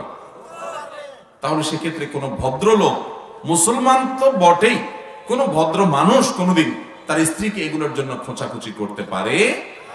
বরং একজন ভালো মানুষের কাজ হবে, স্বামীর কাজ হবে স্ত্রীকে সান্ত্বনা দেওয়া, যে দেখো তোমার বাপ মা হয়তো ব্যস্ত, খবর নিতে পারে নাই, আর সবাই একরকম হয় না, সবাই ফোন করার অভ্যাস নাই, বাদ দাও, এগুলো কোনো ব্যাপার না, আরে আমরা আসি না, আল্লাহর রহমতে ঠিক হয়ে যাবে এগুলো ইনশাআল্লাহ, সমস্যা নেই, এই সমস্ত বলতে হবে। তাহলে কি হবে? স্ত্রী চিন্তা করবে আমার দুঃখের কথাটা আমার স্বামী বুঝছে। বেশিরভাগ স্বামীদেরকে দেখবেন, বা একটা বড় অংশ স্বামী আছে, বেশিরভাগ না হোক, যে শ্বশুরবাড়ির বিষয় আসে নিয়ে বউরে খোঁচায়, আছে না নেই? ভাইরা আমার, একই কথা মহিলাদের জন্য প্রযোজ্য। যে কথার কথা, ধরুন একজন মহিলা, তার স্বামী, তার বাপ মা তার প্রতি সুবিচার করছে না, তার ভাই বোন তার ভিতরে সুবিচার করছে না। হতে পারে এরকম যে বাপে জমি জমা আরেক ভাইকে দিয়ে দিচ্ছে, আপনার স্বামীকে দিচ্ছে না, অথবা আপনার মা অন্য ভাই বোনকে অনেক আদর যত্ন করে, আপনার দিকে খেয়াল করছে না। আপনার ভাই বোনরা তাদেরকে অনেক লালন পালন করছেন, অনেক ভরণ পোষণ দিচ্ছেন, তাদের পড়ালেখা করাইছেন, টাকা পয়সা খরচ করছেন, এখন তাদের দিনকাল ভালো, তারা আপনার দিকে তাকায়ও না। এরকম হতে পারে কি পারে না? তখন অনেক মহিলা আছে এগুলো দিয়া স্বামীকে, এগুলো অস্ত্র হিসেবে পায়, এক একটা আলপিনের মতো খোঁচায় বা স্বামীকে এগুলো দিয়ে কি করে? খোঁচায়। যে তোমার বাপটা কোনো মানুষ, তোমার মায়েটা কোনো কাজ করলো, তুমি কত কিছু করলা তাদের জন্য, ওরা তোমার বাচ্চার দিকে তাকাইলো না, মানুষ হয়তো অমানুষ হয়। এই মহিলা হলো ব্যাককল মহিলা। এই মহিলার নাম কি মহিলা? নির্বোধ মহিলা। বুদ্ধিমান মহিলা হলে সে তার স্বামীকে সান্ত্বনা দিবে, আরে বাদ দাও, এই সমস্ত ভুলে যাও, তোমার ভাই ব্রাদার তোমার দিকে লক্ষ্য করছে না, তাতে কি হয়েছে? তোমার লক্ষ্য করার মানুষ অভাব আছে? কেউ লাগবে না, আল্লাহ যথেষ্ট আমাদের জন্য, টেনশন করবা না। আর আম্মা আব্বা ওনার ভালো থাকবে। আপনি স্ত্রীকে দিয়ে, শুধু স্ত্রীর কথা বলবো না, স্বামীর ক্ষেত্রে একই কথা, দাম্পত্য জীবনে পামপট্টি দেওয়া জায়েজ আছে। দাম্পত্য জীবনে পামপট্টি দেওয়া কি আছে? একজন মুসলমানের চরিত্রে মানুষকে বেহুদা পামপট্টি দেওয়া এমনি ভালো কোনো গুণ না, এটার মোদাহানাত বলে, তেল মারা বলে। বুঝতে পারছেন? এটা এমনিতে ভালো গুণ না, কিন্তু স্বামী স্ত্রীর জন্য এটা ভালো গুণ না, এটা জায়েজ আছে। একটু ঘুরায় ঘুরায় বললেও জায়েজ আছে। আপনি যে আপনার বউকে বলেন যে তুমি চাঁদের চাইতেও সুন্দর, কিসের চাঁদ? আরে বাদ দাও চাঁদ টাঁদ, বাসায় ঢুকে হঠাৎ করে লাইটটা বন্ধ করে দিলে, আরে লাইট বন্ধ করছে, কোনো লাইট দরকার নেই, তুমি থাকতে লাইট একেবারে নিষ্প্রয়োজন, কোনো দরকার নেই। শরবত বানায়া চিনিটা না দিয়া বললেন যে আঙ্গুলটা ধুয়ে একটু চুবাই দাও, কারণ তুমি চুবাই দিলে আর চিনি লাগবে না। আল্লাহ তোমার মধ্যে এত মিশ্রতা দিয়ে রাখছে, মাশাআল্লাহ। ভাই আর কয়টা শিখাই দিব? এই যে দুইটা কথা বললাম, এই দুইটা আমার শেখানো না, ডক্টর আয়াজ আল কারনি, সৌদি আরবের জনপ্রিয় আলেমে দ্বীন, এই দুইটা পয়েন্ট, এই যে বাসা ঢুকলে লাইট বন্ধ করে দেওয়া আর চিনির মতন আঙ্গুল চুবাই দেওয়া, এটা ওনার পরামর্শ। উনি কোন এক ইউনিভার্সিটিতে অনেক লোকের মধ্যে বক্তব্য দেওয়ার পর বলেছেন যে আমার এই পরামর্শ শুনে অনেক দম্পতি তাদের দাম্পত্য জীবনে সুখী হয়েছে, আমাকে পার্সোনালি তারা জানাইছে যে এই ওষুধ কাজ করছে। তো এখন দুইটা উনি শিখাই দিছে, আর বাকিগুলো আপনাকে বের করতে হবে, প্রশংসা করতে শিখতে হবে। অনেক স্বামী আছে, অনেক স্ত্রী আছে প্রশংসা করতে জানে না, প্রশংসা করতে জানে না। প্রশংসা যদি আপনি করতে না জানেন, আপনি কখনো দাম্পত্য জীবনে সুখী হতে পারবেন না। আপনাকে প্রশংসা করতে শিখতেই হবে। প্রশংসা প্রথম প্রথম করলে একটু, বিশেষ করে সারা জীবন দুর্নাম করছেন, এখন ওয়াজ শুনে যায় যদি বোর একটু পাম্পটি দেন, বলবে ব্যাপার কি, তুমি পাম দিতেছো আমারে, ওই মৌলবীর ওয়াজ শুই না। প্রথম প্রথম একটু বলবে, কিন্তু আপনি পাম বন্ধ করবেন না, এসব শুনে চালায় যাবেন। আচ্ছা পাম না বলি, প্রশংসা, সুন্দর কথা বলি, প্রশংসা চালায় যাবেন, নিয়মিত যদি চালায় যান এবং সিরিয়াসলি দিল থেকে, এটা উপর দিয়ে না, দিল থেকে তার ভালো গুণগুলো দেখেন, দেখে আপনি মুখে বলেন, স্বীকৃতি দিতে শিখেন। মানুষ স্বীকৃতি চায়। শুনেন, স্ত্রী এই কাজ করে না, ওই কাজ করে না, আপনার নাস্তা বানায় খাওয়ায় না, আপনার জামাটা গোছায় দেয় না, আপনার কথাটা শুনে না, তর্ক করে, হান করে, তান করে, বহু বদনাম করেন, তো আপনি নিজে কিছুদিন তার ভালো গুণগুলো খুঁটে খুঁটে বলা শিখেন, এগুলো প্রশংসাগুলো করতে শিখেন, এগুলো স্বীকৃতি দিতে শিখেন। নিয়মিত যখন এটা করতে থাকবেন, শুধুমাত্র প্রশংসা করে আপনি তাকে খুন পর্যন্ত করতে পারবেন। খুন করা বুঝেন? মানে তাকে দিয়ে সব করাতে পারবেন। একই কথা পুরুষদের বেলাও প্রযোজ্য। স্বীকৃতি দিতে হবে, কৃতজ্ঞতা আদায় করতে হবে। সবচেয়ে দাম্পত্য জীবনে অশান্তির মূল কারণ হলো অকৃতজ্ঞতা। সারা জীবন সুখে ছিল, একদিন একটু চুন থেকে নুন খসছে, তোমার সংসারে এসে সুখের দেখাটাই পেলাম না, জন্মটাই গেল আমার দুঃখে দুঃখে, কি পাইছি তোমার সংসারে এসে, এই এক কথা সব বরবাদ। আল্লাহ রাব্বুল আলামিন আমাদেরকে দাম্পত্য জীবনে সুখী হওয়ার জন্য এই শর্তটিও মেনে চলার তৌফিক দান করুন। তাহলে নিজের সঙ্গীর, স্বামী স্ত্রী, যে আমরা বাংলা স্বামী বলি, স্বামী না, এটা সঙ্গী, সঙ্গী এবং সঙ্গিনী। আমরা বলি স্বামী, স্বামী মানে তো প্রভু, মালিক। কোরআন এবং সুন্নাহ আমাদেরকে স্বামী স্ত্রীকে পরস্পর, আমরা যাদেরকে স্বামী স্ত্রী বলি, আমরা বোঝার জন্য স্বামী স্ত্রী বলতেছি, এভাবে স্বামী স্ত্রী বলো নাই। কোরআন হাদিস বলছে জাওজ, জাওজা। জাওজ মানে হলো সঙ্গী, জাওজা মানে সঙ্গিনী, আমার লাইফ পার্টনার, আমার জীবনের সঙ্গী। কিন্তু আমাদের এই অঞ্চলে, বিশেষ করে হিন্দু ধর্ম মতে, আপনার অনেক কুসংস্কারচ্ছন্ন বিশ্বাস ছিল, সতীদাহ ছিল, অনেক কিছু ছিল, মানে স্বামী অনেকটা প্রভুর মতো ছিল। ইসলাম সেটা বলে না। ইসলাম বলে স্বামী স্ত্রী পরস্পর সঙ্গী। হ্যাঁ, একজনকে আল্লাহ রাব্বুল আলামিন আরেকজনের উপর অভিভাবক বানিয়েছেন, দায়িত্বশীল বানিয়েছেন। মানে এই না যে কেউ মালিক আর কেউ ভৃত্য, কেউ মালিক আর কেউ গোলাম, এরকম না, সঙ্গী। অতএব সে মানসিকতা নিয়ে চলতে হবে, একে অন্যের প্রশংসা করতে হবে। তাহলে দাম্পত্য জীবনে সুখী থাকার জন্য দ্বিতীয় পয়েন্টটা হলো নিজের সঙ্গীর, জীবন সঙ্গীর যে সমস্ত দুর্বল জায়গা আছে সেগুলো নিয়ে ঘাটাঘাটি করা যাবে না, বরং তার ভালোগুলো বলতে হবে। তার বাবার বাড়ি, তার ভাই বোনের, তার মা বাপের ভালোগুলো বলতে হবে। এগুলো যত বেশি বলা বলি করা হবে তত বেশি দাম্পত্য জীবনে সুখী হওয়া যাবে ইনশাআল্লাহ। নাম্বার, অন্যের সুখের মিথ্যা গল্প বলা যাবে না, এমনকি সত্য গল্প বলা যাবে না। সত্য গল্প বুঝেন? কোন বন্ধুর বাসায় খাইছেন, বন্ধুর বউ রান্না বাড়া করছে, ডাইলটা ছিল জোস, আইসা বাসায় বলে বললেন আরে কি ডাইল খাইলাম, ব্যাস দিলেন আর কি আগুন দিয়া, দিলেন আর কি পেট্রোল ঢাইলা সংসারে। এগুলা নির্বুদ্ধিতা। বিশেষ করে অনেক স্ত্রীরা আছেন, স্ত্রীরা কি বেচারে রান্না বাড়া করে কষ্ট করে, তার কাছে কষ্ট লাগে এগুলো শুনতে, কিন্তু আমাদের এই বদভ্যাস আছে যে আমরা এগুলো করি। যথাসময় এগুলো করবো না, যদি করিও সাথে সাথে আবার রিকভার করে ফেলতে হবে যে ডাইলটা ভালো হয়েছে কিন্তু গোশতটা তোমার মতো হয় না, আবার মাশাআল্লাহ গোশতটা তোমার সেই। এখন সারাদিন শুধু মানুষেরটা শোনাতে থাকবেন, মানুষের ভেতর কষ্ট লাগবে। একই কথা মহিলাদের বেলাও প্রযোজ্য, যে কারোর স্বামীর কোনো ভালো গুণ আছে, এটা দেখে আপনার স্বামীকে আপনি খোঁচাখুচি করলেন না, যদি এটা বলতেও হয় পাশাপাশি আপনার স্বামীর একটা ভালো গুণ বলেন যে তোমার এই গুণটা মাশাআল্লাহ, এটা কিন্তু অন্য বউরা কল্পনাও করতে পারে না তাদের স্বামীর মধ্যে, আল্লাহ আমাকে দিচ্ছে, আল্লাহ শুকর আলহামদুলিল্লাহ। দাম্পত্য জীবনে প্রশংসা জায়েজ আছে। ওই যে বলছিলাম, আপনি আপনার স্ত্রীকে যদি বলেন যে তুমি চাঁদের চাইতেও সুন্দর, চাঁদের চাইতে উজ্জ্বল, কথাটা কি সত্য না মিথ্যা? দেখা মিথ্যা কথা না? চাঁদের চাইতে কেমন উজ্জ্বল হয়?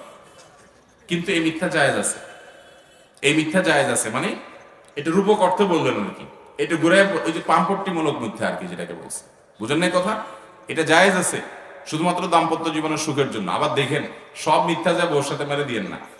শাড়ি একটা 500 টাকা দিয়ে কিনে আয় না, বললেন 2000 টাকা দিয়ে কিনে আনছে। ওই মহিলা কোনোভাবে যদি ওইটার ওই মূল্য ট্যাগ যদি কোনো রকম খুঁজে মুজে পায়, তখন বলবে যে এই বাটপার তো সারা জীবন আমার সাথে তাহলে বাটপারই করে গেছে। ওই রকম ডাহা মিথ্যা বলা যাবে না, পাম্পট্টিমূলক, প্রশংসামূলক, একটু একে অন্যকে প্রশংসা করা, এগুলো স্বামী স্ত্রী একে অন্যের প্রতি করতে পারবে। কারণ ইসলাম চায় দাম্পত্য জীবনে সুখ আসুক, আর সুখের জন্য এই জিনিসটা অনেক জরুরি, প্রশংসা করতে শিখতে হয়। চেষ্টা করবো না ইনশাআল্লাহ আমরা, ভাইরা আমার। তাহলে তৃতীয় যে দাম্পত্য জীবনে সুখী থাকার জন্য জরুরি, সেটা হলো আরেকজনের সুখ দেখে সেটা বাড়িতে এসে বলা যাবে না। ওই যে আরেকজনের ডালটা খেয়ে ভালো লাগছে, বাড়িতে এসে ওটা গল্প বেশি দিতে যাবেন না। হালকা পাতলা যদি বলেও ফেলেন, পরে চিন্তা করলেন হ্যাঁ কি করলাম, তাহলে সাথে সাথে আবার রিকভার করে ফেলবেন। ঠিক একইভাবে ওই যে মহিলাদের কথা বলছি, যে অন্যের সুখ, আর আমি এর আগে বলেছি বেশিরভাগ মানুষ এক্ষেত্রে মিথ্যা কথা বলে। বেশিরভাগ মানুষ আইসা আপনার কাছে গল্প দিবে তার বইয়ের, আরে জান্না দোস্ত তোর ভাবি সে কি রান্না, সে কি কেয়ারিং, সে কি ইয়া। আপনি ধরে নিবেন যে বেটা অর্ধেকে বেশি চাবাজি করতেছে, এটা বাতিলের খাতা। বেটা তোমার বউ জান্নাত থেকে উঠে নিয়ে আইসো, একের কোনো অভিযোগ নাই। নবী করিম সাল্লাল্লাহু আলাইহি সাল্লামের স্বামী স্ত্রীর মধ্যে যদি ভুল বোঝাবুঝি হয়, তোমার বউ নিয়ে একবার তুমি এত হ্যাপি, এই অতিরিক্ত গল্পবাজ, বউর ব্যাপারে অতিরিক্ত গল্পবাজ, এদের কথাকে ইগনোর করবেন, এদের কথা বাদ দিবেন, তাহলে আপনি সুখী থাকতে পারবেন। আর যদি ওটাকে মাথায় ক্যাচ করে নেন বোকার মতো, যে হায় হ্যাঁ রে, তাহলে আমার কপালে তো এরকম না, আমার বউটা তো এরকম না, তো শেষ। কথা কি বুঝাতে পারছি?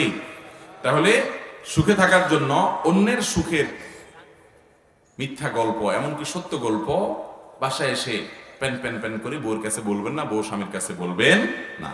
দেখবেন যে তাদের মধ্যে এটা আছে, আমাদের মধ্যে অন্যটা আছে, আলহামদুলিল্লাহ, নিজেরা খোঁজার চেষ্টা করবে। নাম্বার 4, ক্ষমা করতে জানতে হবে। একসাথে দুইটা মানুষ থাকতে গেলে টুনটান হতে পারে কি পারে না? পারে, শুধু না হবেই, এটা নিশ্চিত।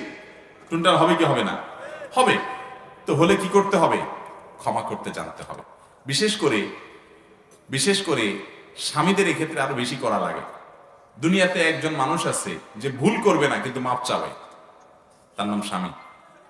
ভুল করবে না কিন্তু কি চাবে? মাপ চাবে, সরি তাহলে আমারই ভুল হয়েছে, থাক। শুধুমাত্র একটু ভুলটা স্বীকার করেন, দেখবেন আগুনে পানি ঢেলে দিস।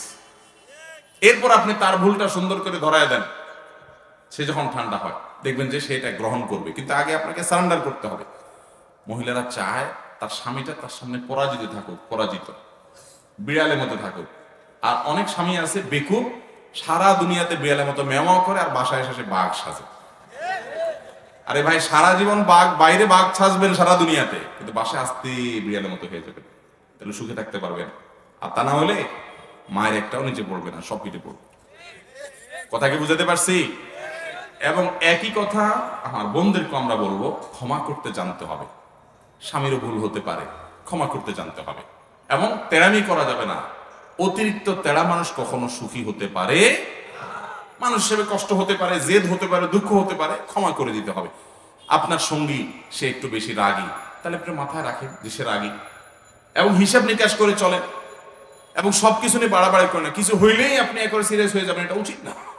আশরাফ আলী থানভী রহমতুল্লাহ আলাইহির কাছে এক লোক আসছে, এসে বলছে, হুজুর, আমার বাসায় বউটা এমন জ্বালাতন করে, বাহির থেকে সারা দুনিয়ার পেরেশানি সব কিছু মাথায় নিয়ে বাড়িতে আমি এসে ঢুকি, ঢুকার পরে আমার বউ আমার সঙ্গে যুদ্ধ শুরু করে দেয়। বোকা জোকা, ঢুকতে দেরি, আমি ব্যাগটাও রাখতে পারি না, জামাটাও খুলতে পারি না, তার আগে সে আমার সাথে এই হান করলা কেন, তান করলা কেন, ওইটা হল না কেন, মানে ঘেউ ঘেউ ঘেউ ঘেউ শুরু করে। তার অত্যাচার আমি থাকতে পারি না, কি করবো, আমাকে বুদ্ধি দেন। তো আশরাফ আলী থানভী রহমতুল্লাহ বলছেন যে, বুদ্ধি হলো, তুমি তোমার বাড়িতে ঢোকার আগে দরজায় কলিং বেল টিপে বা দরজা খটখট করে তুমি আসছো এই খবর জানাইবা, তারপর বউ দরজা খুলবে, তারপরে সে তোমার সাথে রাব বিহেভ করবে, তোমার চেহারা দেখে বকাঝকা শুরু করবে, এটা নাই কেন, এটা নাই কেন ইত্যাদি। তো তুমি দরজার সামনে গিয়ে দরজায় নক করার আগে কয়েক সেকেন্ডের জন্য একটু দাঁড়াবা। আচ্ছা, দাঁড়ায় কি করব? দাঁড়ায় তুমি চিন্তা করবা যে, ধরা যাক আমার বাসায় একটা পাগলা কুত্তা আছে, এটা ধরা যাক, ধরা যাক বউ আছে ভিতরে, এটা পাগলা কুত্তা আছে, তো সে মানুষ দেখলে অযথায় হুদাই ঘেউ ঘেউ করে, এটা ধরা যাক, কিন্তু দেখেন আবার ধরছেন। তো থানভী বলছেন যে এটা ধরে নিবেন, এটা ধরে নিয়ে আপনি কয়েক সেকেন্ড অপেক্ষা করে এরপরে বিসমিল্লাহ বলে দরজা নক করবেন। নক করবা, খোলার পর যদি যুদ্ধ শুরু হয়ে যায়, তো সাথে সাথে আপনি ওই কল্পনার জগতে চলে যাবেন যে আগে ধরে নিছি যে ওইটাই। তো যখন এটা আপনি মনে করবেন, তখন আর আপনার কষ্ট হবে না যে ওইটা তো কাঙ্ক্ষিত, এটা তো হওয়ার কথা ছিল, এটা পাত্তা দিবেন না।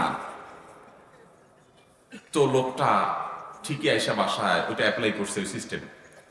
আয়সা চিন্তা করছে যে বাসায় গেলেই তো ঘেউ ঘেউ শুরু হবে, এটা আমি মাইনে নিলাম, আমার বাসায় এরকম কিছু আছে। বিসমিল্লাহ বলে নক করছে, খুলছে, শুরু হয়ে গেছে যুদ্ধ। তো একটা পর্যায়ে, প্রতিদিন কি আর এভাবে শুরু হয়, একটা পর্যায়ে শুরু হয়, তো যাই হোক, এটা যখন শুরু হয়েছে তখন ভদ্রলোক মনে মনে ওইটা চিন্তা করছে। ওইটা চিন্তা করার পরে তার মনের মধ্যে পিক করে সে হেসে দিচ্ছে। এবার বউ উল্টা আবার খেপছে, তুমি হাসলা কেন? প্রতিদিন আমি চেতলে তুমিও চেতো, দুজন মিলে আমরা যুদ্ধ করি, চুলাচুলি করি, আজকে দিয়ে কাহিনী ভিন্ন। আমি চেততেছি আর তুমি পিক পিক করে হাসতেছো, কাহিনী কি? মিটমিট করে হাসির কাহিনীটা কি? স্বামী তো বলে না, না না কিচ্ছু না, কিচ্ছু না, তুমি চালাও, তুমি তোমারটা চালাও। বই কি আপনার আর ঝগড়ার মুডই নষ্ট হয়ে গেছে বেচারি। কিসের ঝগড়া করবো, আমি করতেছি ঝগড়া, সে হাসতেছে, তাহলে তো এক হাতে তালি বাজে না, কেমনি কি? এবার স্বামীরে বহুত পাম্পট্টি দিচ্ছে যে, আচ্ছা বলো কি কাহিনী, কি আমার বলো। বহুত আদর যত্ন করে পাম্পট্টি দিয়া টিয়া তার কাছ থেকে বাইর করার চেষ্টা করেছে। স্বামীও বেকুব, স্বামী বলে দিছে, দেখো এক হুজুরের কাছে গেছি, উনি আমাকে এই বুদ্ধি দিছে, আমি সেই বুদ্ধি মানছি, আমার এখন আর কষ্ট হয় না, তুমি গেউ গেউ করলে আমার ওই চিত্র মাথায় আসে, আমার হাসি আসে। এখন স্ত্রী এর পর থেকে চিন্তা করতেছে, হায় হায় সর্বনাশ, তাইলে তো এই লোককে আমি সামনে থেকে এটা বললেই সে আমার ওইটা কল্পনা করবে। এবার বউ আর চিল্লাচিল্লি করতে পারে না বেচারি।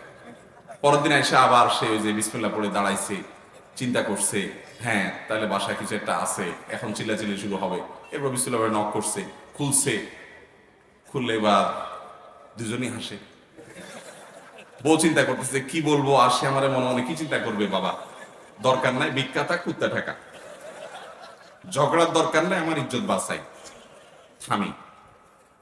এই গল্প আপনাদেরকে বলার উদ্দেশ্য হলো, আশরাফ আলী থানভী রহমতুল্লাহর মতো মানুষ, এত বড় মানুষ, তিনি এরকম বুদ্ধি দিয়েছেন এক ব্যক্তিকে, শুধুমাত্র দাম্পত্য জীবনে স্বামী স্ত্রীর মধ্যকার ঝগড়াঝাটি, মনোমালিন্য এগুলো দূর করবার জন্য অনেক ধরনের পলিসি অ্যাপ্লাই করতে হয়, একটু চালাক চতুর হতে হয়। হয় একেবারে বোকা হন, তাহলে আপনি সুখী হবেন, আর নাহলে খুব চালাক হন, মাঝামাঝি চালাকের ভান ধরবেন, আপনি সুখী হতে পারবেন। একেবারে বেকুব সেকুব হন, কোনো অসুবিধা নেই, যেমনি উল্টাবে এমনি উল্টিবেন, সেটা এক পথ। আরেকটা হলো কি, খুব শেয়ানা পাবলিক, বুদ্ধি শুদ্ধি করে চলবেন। স্বামী স্ত্রী পরস্পর যদি বুঝতে না পারে, যে স্বামী স্ত্রী বুঝবে যে আমার স্বামীটা এই কথাটা বলে রাগ হয়েছে, তাহলে আমি এটা বলবো না, তাহলে আমি এই ক্ষেত্রে অন্য কোনো পলিসি অ্যাপ্লাই করব। আমার স্ত্রীটা এভাবে বললে এরকম হয়, তাহলে আমি অন্য কোনো পলিসি অ্যাপ্লাই করব, এরকম করতে হবে। এছাড়া কোনো দাম্পত্য জীবনের সুখে থাকা সম্ভব না। বিশেষ করে আমাদের সামাজিক প্রেক্ষাপটে ওই যে চতুর্দিক থেকে শুধু ইন্ধন দেওয়া হয়, উস্কানি দেওয়া হয়, খোঁচানি হয়, শয়তান তো আছেই। আপনার একটা হাদিস অনেকে হয়তো শুনে থাকবেন, সহিহ মুসলিমে আসছে, নবী করিম সাল্লাল্লাহু আলাইহি ওয়াসাল্লাম বলেছেন, শয়তান তার সিংহাসন পানির উপরে বসা এবং গোটা পৃথিবীতে শয়তানের সকল সদস্যকে ছড়িয়ে দেয়। তারা সবাই দিন শেষে তাদের কাজ হলো মানুষকে খারাপ কাজে প্ররোচিত করা, প্ররোচিত করে করে করে করে কুমন্ত্রণা দিয়ে দিয়ে মানুষকে খারাপ কাজ করানো, এটাই তাদের কাজ। তো শয়তানের সদস্যরা দিন শেষে ডিউটি শেষ করে সবাই যখন শয়তানদের যে আদি পিতা, শয়তানদের যে গোড়া, সে মূল শয়তানের কাছে আসে, সবগুলা আসার পরে জিজ্ঞাসা করে কে কি কাজ করেছ। তো এই যে রিপোর্ট নেওয়া অনেক ব্যাপার স্যাপার আছে তাদের কাছে, তখন একজন বলে যে জাহাপনা, আমি একটা দিয়ে চুরি করাইছি আজকে। ও কোনোদিন চুরি করে নাই, কিন্তু ফুসলা ফাসলা আজকে লোক টোপ দিয়ে ওরা চুরি করাইছি। আরেকটা বলে আমি মানুষ খুন করাইছি, আরেকটা বলে আমি জেনা করাইছি, আরেকটা বলে আরেকটা কাম করাইছি। তো শয়তান বলে ঠিক আছে, শয়তানি হয়েছে, মাগার সন্তুষ্ট হওয়ার পর যায় না। একটা এসে বলে যে স্বামী স্ত্রীর মধ্যে আমি কঠিন আকারে সম্পর্ক নষ্ট করে দিয়েছি, যুদ্ধ বাঁধিয়ে দিয়েছি, গন্ডগোল লাগাই দিয়েছি, এমনকি বিচ্ছেদ করে ছেড়ে দিয়েছি। শয়তান তখন বলে হ্যাঁ, তুমি আসল কাজ করেছো, এবং এতে শয়তান সবচেয়ে বেশি খুশি হয়। নবী করিম সাল্লাল্লাহু আলাইহি ওয়াসাল্লাম হাদিসে বর্ণিত বিষয়। অতএব ভাইরা আমার, আপনার স্ত্রীর সাথে যদি আপনার মনোমালিন্য তৈরি হয়, তাহলে বুঝবেন সবচেয়ে বেশি খুশি হচ্ছে কে? আপনার সাথে আপনার স্ত্রীর কোনো বিষয় নিয়ে ঝগড়া হয়েছে, কোনো বিষয়ে মনোমালিন্য হয়েছে, হতে পারে দুজনে কথাবার্তা বন্ধ বা একটু দূরে আছেন, সাথে সাথে এই হাদিসটি মাথায় আনবেন যে আপনাদের মধ্যকার এই দূরত্ব সৃষ্টি করে শয়তান সবচেয়ে বেশি ক্রেডিট নিবে তার গুরুর কাছ থেকে। এবং শয়তানের সবচেয়ে বড় অর্জন হলো যে সে আপনার মধ্যে, আপনার স্ত্রীর মধ্যে দূরত্ব সৃষ্টি করতে পারছে। অতএব আল্লাহকে খুশি করার জন্য, শয়তানের মুখ ধুলায় দূষিত করবার জন্য, তার মুখে ছাই মারার জন্য আপনি সাথে সাথে নিজের ভুল নিজে না হলেও আপনি আপনার স্ত্রীর সাথে, আপনার স্ত্রী আপনার স্বামীর সাথে আপনি মিশে যাওয়ার চেষ্টা করবেন, সরি বলে আগায় যাবেন, দূরত্ব কমায় নেবেন, তাতে শয়তান নাখোশ হবে আর আল্লাহ রাব্বুল আলামিন খুশি হয়ে যাবে। চেষ্টা করে যাবেন ইনশাআল্লাহ। ভাইরা আমার, দাম্পত্য জীবনে সুখী হওয়ার জন্য একটু ছাড় দিতে হয়, একটু ছোট হতে হয়। এক্ষেত্রে ছোট হলে আল্লাহ তাআলা আপনাকে বড় করবেন। এবং নিজের বউয়ের কাছে, নিজের স্বামীর কাছে আপনি ছোট হলে, এই ছোট হওয়া নয়, শয়তান আপনাকে ফুসলাবে, আরে মাথা খারাপ, ছোট হওয়া যাবে, ভুল করছে সে আগে মাপ চাক, সে আগে কথা বলুক, সে আগে সরি বলুক, ঠিক আছে সে আগে বললে সেটা বেশি ভালো, তার করা উচিত, কিন্তু আমি ভালো কাজের সুযোগ পেলে সেটা ছাড় দেব না। তাহলে ভাইরা, 3 নম্বর পয়েন্ট বলেছি দাম্পত্য জীবনে সুখী হওয়ার জন্য, যে 4 নম্বর পয়েন্ট বলেছি দাম্পত্য জীবনে সুখী হওয়ার জন্য একে অন্যকে ক্ষমা করতে জানতে হবে। একে অন্য কি করতে জানতে হবে? ক্ষমা করতে জানতে হবে। ভুল ত্রুটিগুলো মাফ করা শিখতে হবে। অনেক সময় ভুল হয় নাই, তবুও সরি বলতে হবে এবং একটু ডিপ্লোম্যাটিক হতে হবে কোনো কোনো ক্ষেত্রে। আল্লাহ তাআলা আমাদেরকে তৌফিক দান করুন। 5 নম্বর হলো বিবাহকে হারাম মুক্ত রাখতে হবে। এখনকার বিয়ে শাদীগুলোতে হারামের আয়োজন ছাড়া কয়টা বিয়ে হয়? যৌতুক ছাড়া বিয়ে কয়টা হয়? মেয়ের বাপেরা মহর বিশাল বড় বড় অঙ্ক হাঁকায় থেকে বসে থাকেন, বিয়েটারে ব্যবসা বানায় নিছে।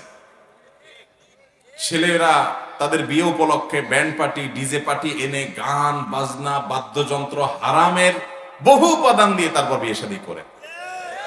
গায়ে হলুদের নামে, অমুকের নামে, তমুকের নামে নারী পুরুষ ঢলাঢলি, মাখামাখি, বেপর্দা, অশ্লীলতা, হারাম, এগুলো বিয়ের শাদীতে আজকাল অহরহ হয় কি হয় না? এগুলোর কারণে যে বিয়ের শুরুতেই হারাম হয়, সেখানে আল্লাহ তাআলা বরকত রাখবেন।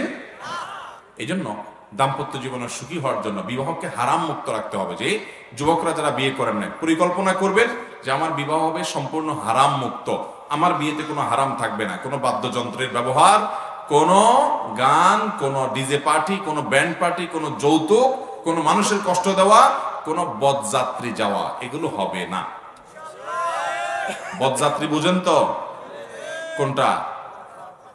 নিজের 14 গোষ্ঠী আত্মীয় স্বজন, গ্রামের 200, 300, 400 মানুষ নিয়ে মেয়ের বাপের বাড়িতে যায় বেহায়ার মতো, চাঁদাবাজির মতো যায় খাইয়া আসা। এটারে বলে কি? বরযাত্রী। আপনারা নাম দিয়েছেন বরযাত্রী, আর আমি নাম দিয়েছি ওটার বরযাত্রী। শরীয়ত বিয়ে উপলক্ষে একটা খানার কথা বলছে, সেটা ছেলে খাওয়াবে, বিয়ে করার পর স্ত্রীকে উঠে নিয়ে আসছে, বাসর হয়েছে, ওলিমা খাওয়াবে সবাইরে। আপনার আত্মীয় স্বজন যত দরকার সবাইরে খাওয়ান। আপনার আত্মীয় স্বজন ওই মেয়ের বাপেরে খাওয়াইতে বাধ্য করতেছেন, এটা কোন চাঁদাবাজি? আত্মীয় আপনার খাওয়াবে ওই বেচারা, তার কি ঠেকা পড়ছে? এজন্য এই বরযাত্রী মুক্ত বিবাহ, ডিজে পার্টি মুক্ত বিবাহ, ব্যান্ড পার্টি মুক্ত বিবাহ, যৌতুক মুক্ত বিবাহ এবং অন্য যত হারাম আছে, এই যে গায়ে হলুদ, গায়ে মরিচ ইত্যাদি ইত্যাদি, এই সমস্ত হারাম মুক্ত বিয়ে করতে হবে ইনশাআল্লাহ। যুবকরা চেষ্টা করবে তো ইনশাআল্লাহ? বিয়ে কয়বার হবে জীবনে? বেশি হলেও জায়েজ আছে, কিন্তু একবার করতেই তো অবস্থা খারাপ। সে একবারই যখন হবে, সে বিয়েকে গুনাহ মুক্ত করার সংকল্প করতে হবে। ঠিক আছে তো ইনশাআল্লাহ?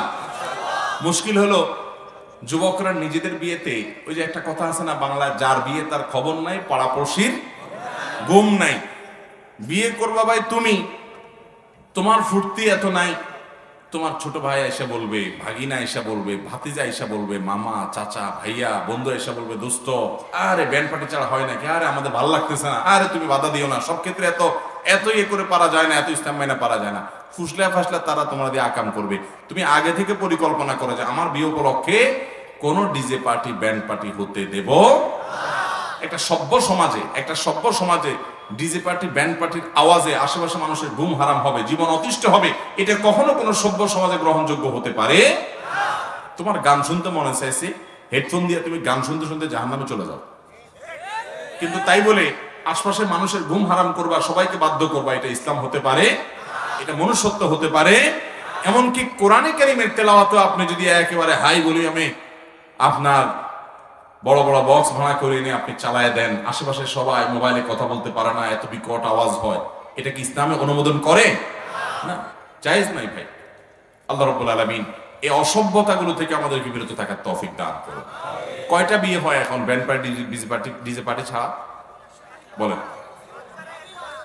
প্রায় শতভাগ বিয়েতেই হয়, ইল্লা মান রাহিমা রাব্বি, হাতে গোনা কিছু মানুষ শুধু বাদ থাকে। অতএব যুবকরা কারা কারা নিয়ত করছে যে আমার বিয়েতে কোনো ব্যান্ড পার্টি, ডিজে পার্টি করা হবে না? আল্লাহ তাআলা সবাইকে তৌফিক দান করুন। আপনার মাশাআল্লাহ মাশাআল্লাহ। তাইলে ভাই 5 নম্বর বলেছিলাম, দাম্পত্য জীবনে সুখী হওয়ার জন্য বিবাহকে হারাম মুক্ত করতে হবে। হারাম মুক্ত বিয়ে না করলে দাম্পত্য জীবনে সুখী হওয়া যাবে না। হারাম মুক্ত বিয়ে করব, ঠিক আছে তো ইনশাআল্লাহ? হারাম মুক্ত বিয়ের আরেকটা পয়েন্ট বলি। আজকাল দেখা যায় কমিউনিটি সেন্টার ভাড়া করে ছেলেকে মূর্তির মতো সাজায় গোজায়, মেয়েকেও মূর্তির মতো সাজায় গোজায় আটা ময়দা ইত্যাদি মাখায় টাখায় নিয়ে বসায় রাখে। এই যে বসায় রাখছে, আসরের পরে নিয়ে বসাইছে, এই বেচারার ভূতের মতো রাত 12টা-1টার মতো বসায় রাখছে। এর অজু কেমনে করে বলেন? এই আটা ময়দার উপর দিয়ে অজু করলে হবে? উপরে পুরো স্তর পড়ে গেছে, লেয়ার পড়ে গেছে, তাহলে তার ত্বকে পানি পৌঁছে কেমনে অজু করতে পারে? অনেক নামাজি মানুষ আছে যে নামাজ পড়ে 5 ওয়াক্ত, কিন্তু বিয়ের দিন নামাজ পড়ে না, আছে না নাই? ভাইরা আমার, এই যে হারাম, কয়টা হারামের কথা বলবো বিয়ের মধ্যে। আপনার বিয়ে উপলক্ষে আপনি বাধ্য করবেন যে না, আমার বিয়েতে অতিথি যারা আসবে তাদের নারী পুরুষ ঢলাঢলি করে মাখামাখি করবে, এটা হবে না। নারীদের জন্য আলাদা ব্যবস্থা থাকবে, পুরুষদের জন্য আলাদা ব্যবস্থা থাকবে। নারী পুরুষকে একত্র করে ফেলতে চায় শয়তান। কে করতে চায়? এই সমাজে শিক্ষার নামে, সংস্কৃতির নামে, বিনোদনের নামে, নানা নামে যারা নারী পুরুষকে মাখামাখি করায় ফেলতে চায়, তারা এই সমাজের শত্রু। তারা পরিবারগুলো সুখে থাকুক সেটা তারা চায় না। এরা শয়তানের ক্রীড়ানক। এরাই এই সমাজকে সবচেয়ে বেশি অস্থিতিশীল করতে চায়। আল্লাহর বিধানের বাইরে যাওয়ার ভিতরে কোনো কল্যাণ হতে পারে? সব জগতে আমি মুসলমান, আমার বিয়েতে ইসলাম থাকবে, অতএব হারাম আমি ঢুকতে দিব না।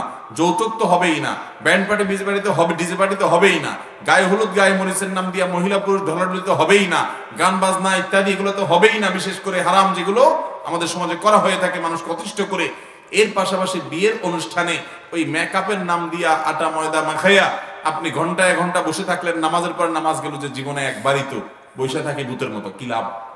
যদি মাখেন তো সেগুলো তাড়াতাড়ি দূর করে নামাজ পড়ে এসে তারপরে বসবেন। মুশকিল হলে তখন তো আপনার ওই যে গোমর ফাঁস হয়ে যাবে। যাক, তবুও নামাজ ছাড়া যাবে এবং নারী পুরুষের মিশ্রণ, বিবাহ অনুষ্ঠান ইত্যাদি এগুলো হবে না। আল্লাহ আমাদেরকে তৌফিক দান করুন। তাহলে দাম্পত্য জীবনে সুখে থাকার জন্য 5 নম্বর শর্ত হলো হারাম মুক্ত বিবাহ। 6 নম্বর হলো স্বামী স্ত্রী পরস্পরকে সময় না দেওয়া আজকের যুগে দাম্পত্য কলহের অন্যতম কারণ। স্বামী স্ত্রী পরস্পরকে সময় দিতে হবে। কি দিতে হবে? সময় দিতে হবে। বাসায় ঢুকবেন মোবাইল টিপতে টিপতে, আবার বাইরে হওয়ার সময় মোবাইল টিপতে টিপতে বাইরে হবেন, আইসা দপ করে বসে সোফার মধ্যে চেয়ারের মধ্যে বসে আবার মোবাইল টিপবেন, ফেসবুক ইউটিউব টিপবেন, হোয়াটসঅ্যাপ টিপবেন, টিকটক টিপবেন, হ্যাঁ, ফেসবুকের কাগজে বন্ধুদের হক আদায় করবেন নিজের বউ থুইয়া। মনে রাখবেন, এটা ইসলামে কখনো জায়েজ হতে পারে। এমনকি মহিলারাও আজকাল একই অবস্থা, দেখা যায় তার বান্ধবী নিয়ে, তারপরে বিভিন্ন সিরিয়াল নিয়ে এমন এঙ্গেজ হয়ে গেছে মোবাইল ফোনে। এই মোবাইল ফোনে যে অ্যাপগুলো আমাদেরকে বলতেছে সামাজিক অ্যাপ, এগুলো বেশিরভাগ আমাদেরকে অসামাজিক করে ফেলছে। নিজের ঘরের স্ত্রী থেকে স্বামীকে দূরে সরাই ফেলতেছে, স্বামী থেকে স্ত্রীকে, স্ত্রী থেকে স্বামীকে, বাপ থেকে সন্তানকে, সন্তান থেকে বাপ মা, একজন থেকে আরেকজনকে পৃথক করে ফেলছে। মনে রাখবেন, স্বামী স্ত্রী একে অন্যকে সময় দেওয়া আবশ্যক, ফরজ। স্বামী স্ত্রী যদি কেউ কারোর সময় না দেয়, হক আদায় না করে, তাহলে তারা গুনাহগার হবে, আল্লাহর কাছে এর জন্য জবাবদিহি করা। স্বামী স্ত্রী পরস্পর সময় দিতে হবে। সময় দিলে অর্ধেক সমস্যা দেখবেন দূর হয়ে যাবে। আজকাল দাম্পত্য জীবনে অশান্তি একটা বড় কারণ হলো সময় না দেওয়া। অতএব আপনি বাসা আসলে তাকে সময় দিবেন, বাসার বাইরেও তাকে সময় দিবেন। আমাদের সবচেয়ে বেশি উত্তম আচরণের পাওয়ার হকদার হলো আমাদের স্বামী এবং স্ত্রী পরস্পর। স্বামীর জন্য স্ত্রী আর স্ত্রীর জন্য স্বামী সবচেয়ে বেশি ভালো আচরণ পাওয়ার হকদার। কিন্তু দেখা যায় সবচেয়ে বেশি ছেঁচড়ামি হয় এই দুজনের মধ্যেই। আছে না নাই? দোকানদারি করতেছেন, কাস্টমার আসছে মহিলা, সুন্দর করে চেয়ারটা পাইতে দেন, আপা বসেন, করেন কি করেন না? দোকানের ছেলেটাকে বলেন, এই তাড়াতাড়ি আপার জন্য চা নিয়ে আয়। আপা কি লাগবে বলেন, খুব মিষ্টি মিষ্টি শুরু, তাই না? এর মধ্যে যদি বউটা ফোন দেয়, ফোন নম্বরটা দেখেই মেজাজটা গরম হয়ে যায়। আছে না অনেক এরকম? ফোন ধরে একটা ঝাড়ি, কি বলবা জলদি বলো, তোমার কোনো কাজ কাম নাই, সারাদিন একটু পর পর শুধু ফোন মারো, বেচা কেনা করতে পারি না। জি আপা বলেন কি, আছে না নাই? যে আপনার সবচেয়ে বেশি সুন্দর আচরণ পাওয়ার দরকার, তার সাথে সে করলেন ছেঁচড়ামি। আর যার সাথে আপনাকে আল্লাহ তাআলা নির্দেশ করেছে যে আপনি কোমল কণ্ঠে কথা বলবেন না, কোন প্রকার ফিতনার দুয়ার খুলবেন না, প্রয়োজনীয় কথা বলবেন, ছাট কাট, সেখানে এসে মধু মাখায় কথা বলতেছে। আছে না নাই? একই কথা মহিলাদের মধ্যেও আছে না? অন্য কোন নাম্বার থেকে কোনো পুরুষ ফোন করছে, জি কে বলছেন বলেন ভাই, কে বলছেন, খুব সুন্দর করে। আর স্বামী ফোন দিছে, কি তোমার কাজ কাম নাই আজকে? এই খোঁচাখুচি গুলো পরস্পর করে কি করে না? ভাইরা আমার, নবী করিম সাল্লাল্লাহু আলাইহি সাল্লাম তার স্ত্রীদের সাথে তার সম্পর্ক ছিল অত্যন্ত সুনিবিড়। ডক্টর খন্দকার আব্দুল্লাহ জাহাঙ্গীর রাহিমাহুল্লাহ তার এক বক্তব্যে বলেছিলেন যে অনেক সময় ধরেন একটা মসজিদে দান করার খুব একটা জরুরি না, শৌখিনতার কোনো একটা আইটেম আছে, এটা কেনা হবে, আপনি সে মসজিদে দান করার একটা অপশন আসছে, আপনার কাছে 20টা টাকা আছে, ওইটা দিয়ে আপনি মসজিদে দান করতে পারেন। আবার এদিকে আপনার স্ত্রী, তার জন্য আপনি ভরণ পোষণ দেওয়া দরকার, তার জন্য কিছু খাবার কেনা দরকার, তার গরমে কষ্ট করছে, একটু আইসক্রিম দরকার, আপনি ওই 20 টাকা যদি মসজিদে যদি খুব বেশি দরকার থাকে দিলেন, কিন্তু খুব বেশি দরকার নাই, তাহলে ওই টাকা দিয়ে আপনি যদি একটা আইসক্রিম কিনে বইয়ের জন্য নিয়ে যান, ভালোবাসা সৃষ্টি হওয়ার জন্য, সম্পর্ক বাড়ানোর জন্য, তাহলে সব বরং একটু বেশি হবে। বুঝেন নাই কথা? সাধারণ অবস্থাতে আপনার স্ত্রী, এবং এবার একটা হাদিস আছে, নবী সাল্লাল্লাহু আলাইহি ওয়াসাল্লাম বলেছেন, তোমার অনেক সওয়াবের কাজ, অনেক ভালো কাজ, সেই জায়গায় খরচ করার চাইতে তোমার স্ত্রীর মুখে খাবার তুলে দেওয়া অধিকতর উত্তম। তবে হ্যাঁ, এর মানে এই না যে মসজিদের ফরজ কাজ, অন্য সব কাজ বাদ দিয়ে শুধুমাত্র বউর জন্য আইসক্রিম কিনতে থাকবে, এটা না। যখন দুইটা লেভেলে থাকবে, আপনি প্রাধান্য দিবেন আপনার স্ত্রীকে, এটা হলো নির্দেশ। অতএব সময় দিতে হবে স্ত্রীকে। 7 নম্বর যে পরামর্শ দাম্পত্য জীবনে সুখী হওয়ার জন্য, তা হলো শুরুতে আগে থেকেই জেনে রাখবেন, বিয়ের আগে থেকেই, যে একসাথে চলতে গেলে যৌথ জীবনের শুরুতে অনেক বোঝাপড়ার গরমিল হবে, 2-4-6 মাস, 1 বছর, 2 বছর, 4 বছর হবেই, কিন্তু এগুলো আস্তে আস্তে ঠিক হয়ে যাবে। এগুলো আস্তে আস্তে কি হয়ে যাবে ইনশাআল্লাহ, ঠিক হয়ে যাবে। নদীর দুই কূলের মতো। অনেক সময় দেখা যায়, সব সময় না, অনেক সময় দেখা যায় দুই কূলে অনেক ঢেউ, মাঝখানে অনেকটা শান্ত। দাম্পত্য জীবনের শুরুতে, বিশেষ করে শুরুতে অনেক অশান্তি হয়, কারণ ওই যে ম্যাচ করতে করতে অসুবিধা হয়, এরপর আস্তে আস্তে ঠিক হয়ে যায়। বিশেষ করে মহিলাদেরকে বলবো, স্বামীগুলা যদি অমানুষ হয়, জুলুম করে, একটু সবর করেন। আল্লাহ আল্লাহ করে দু চারটা বাচ্চা যদি হয়ে যায়, বাচ্চাগুলো যদি বড় হয়, এই বাচ্চাগুলো সব এক একটা আপনার সৈনিকের কাজ দিবে। তখন দেখবেন আপনার স্বামীটা বেয়াদবি করার আগে চিন্তা করবে। কারণ পোলাপান সব কার পক্ষে যায় দাঁড়ায়, সাধারণত সবগুলা মায়ের পক্ষে দাঁড়াবে। বুড়া তখন কথা বলতে 30 বার চিন্তা করবে। তো আমাদের অনেক মহিলারা আছে, বোনরা আছে, বুঝে না। আরে ভাই সবর করেন না, একটা সময় যাবে দেখবেন যে এগুলা একটাও থাকবে না। এবং সবর করতে হবে, সময় পার করতে হবে। আমাদের সমাজে আপনি দেখেন, প্রত্যেকটা সংসারে, প্রতিটা ঘরে একটু খেয়াল করে দেখেন, যারা বুড়ি হয়, বুড়ি বয়স্ক মহিলা, তারা দেখবেন বুড়াদের উপরে ছড়ি ঘুরায় শুধু। দাম্পত্য জীবনের শুরুর দিকে এসে জোয়ানকালে বুড়া হয়তো বহুত জ্বালাইছে, কিন্তু যখন ছেলে মেয়ে হয়ে যায়, নাতিপুতি হয়ে যায়, অনেক বাহিনী হয়ে যায়, তখন কিন্তু বুড়ি ছড়ি ঘুরাতে থাকে। তখন বুড়া কাচুমুচু করে, আইসা চোরের মতো আস্তে করে ডুবে দুটো খাই আবার বাইরে চলে যায়। বাসা খুব একটা পেপে করার সুযোগ পায় না, মসজিদে বসে থাকে। আর জায়গা না পাইলে মুয়াজ্জিনদের সাথে কেসকেস করে, খাদেমদের সাথে কেসকেস করে, কারণ বাসা খুব একটা ভাত নাই। এটা বাস্তবতা। অতএব যে সমস্ত বোনরা চুন থেকে নুন খসলে বাবার বাড়ি চলে যান, তাদেরকে বলবো একটু ধৈর্য ধারণ করেন, একটু সময় পার করেন, বুড়ার সুয়ের মতো সোজা হয়ে যাবে। বুড়ার পিঠ বাঁকা হয়ে যাবে এক সময়, কিন্তু ভিতর থেকে সুয়ের মতো সোজা হয়ে যাবে, কারণ বাহিনী সব আপনার পক্ষে থাকবে। তখন একটু সবর করতে হবে। আল্লাহ আমাদের সবাইকে দাম্পত্য জীবনে সুখী হওয়ার তৌফিক দান করুন। তাহলে ভাইরা আমার, দাম্পত্য জীবন সুখী হওয়ার জন্য দিনদারিতাকে অগ্রাধিকার দিয়ে আত্মীয়তা করতে হবে। সব কিছুতে ছাড় আছে, দিনদারিতাতে কোনো ছাড় হবে। এবং দিনদারিতার মানে কি সেটা আমি ব্যাখ্যা করেছি। দ্বিতীয়ত, সঙ্গীকে কখনো তার দুর্বল জায়গায় আঘাত করা যাবে না, বরং তার দুর্বল জায়গাগুলোকে প্রলেপ দিতে হবে, অর্থাৎ কোনটা বললে তিনি খুশি হবেন সেটা চেষ্টা করতে হবে। তৃতীয়ত, অন্যের সুখের মিথ্যা গল্প এটা টেনে এসে সংসারে অশান্তি করা যাবে না, যথাসম্ভব সেগুলো বলা বলি করা থেকে বিরত থাকতে হবে। চতুর্থত, একে অন্যকে ক্ষমা করতে শিখতে হবে। একসাথে থাকতে গেলে অনেক ঝামেলা হবে, এত সিরিয়াস হলে হবে না, এগুলো সবগুলোকে ক্ষমা করে সামনে আগাইতে হবে। 5 নম্বর হলো হারাম মুক্ত বিয়ে করতে হবে। বিয়ের মধ্যে হারাম কাজ থাকলে সে বিয়ে সুখী দাম্পত্য জীবন আপনাকে দিবে না। 6 নম্বর হলো সময় দিতে হবে। মনে রাখবেন, সময় দেওয়াটা আপনার কর্তব্যের অংশ। আপনার জন্য এটা আল্লাহর পক্ষ থেকে নির্দেশ যে আপনার স্ত্রীকে আপনি সময় দিবেন।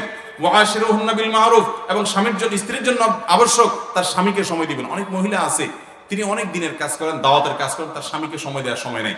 আপনার যদি দাওয়াতি কাজ করা জায়েজ নেই, যে দাওয়াতি কাজ আপনার স্বামীকে সময় দেওয়ার সময় আপনাকে দেয় না।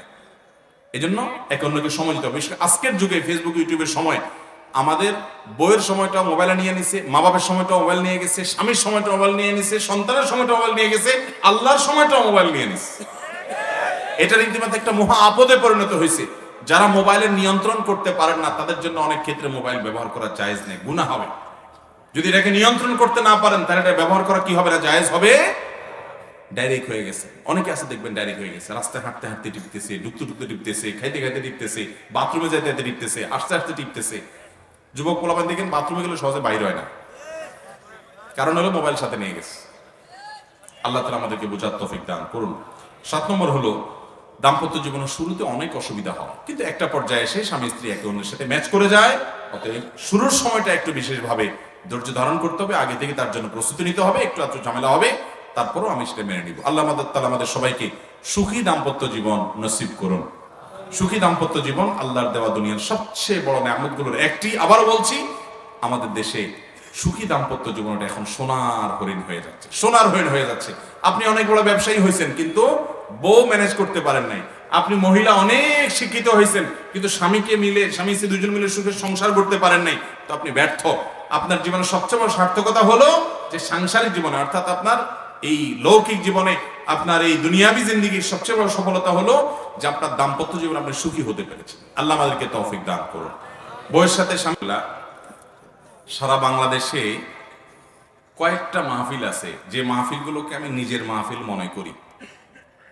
এই নাটোরের এই মাহফিলটা সেরকম একটা মাহফিল, যে মাহফিলটাকে আমি নিজের মাহফিল মনে করি।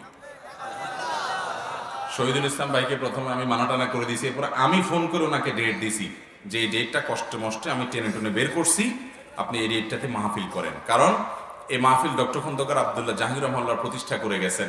স্যার রহমাহুল্লাহর মহব্বতে এই মাহফিলটাকে আমরা অন করি, এটাকে আমরা নিজেদের মাহফিল মনে করি। আমি এই মাহফিলটাকে যতটা আপন মনে করি, এরকম বাংলাদেশে আর 4-5টা-7টা মাহফিল আছে, এগুলো আমাদের। এর বাইরে মাহফিলগুলোতে আমি অতিথি, এটাকে আমি শুধু অতিথি মনে করি না, আমার নিজের মনে করি। অতএব এই মাহফিলটা আল্লাহ তাআলা যুগ যুগ ধরে বাঁচিয়ে রাখুক, আপনারা চান কি চান না? আল্লাহ তাআলা আমাদের সবাইকে এই মাহফিলটাকে টিকিয়ে রাখার তৌফিক দান করুন।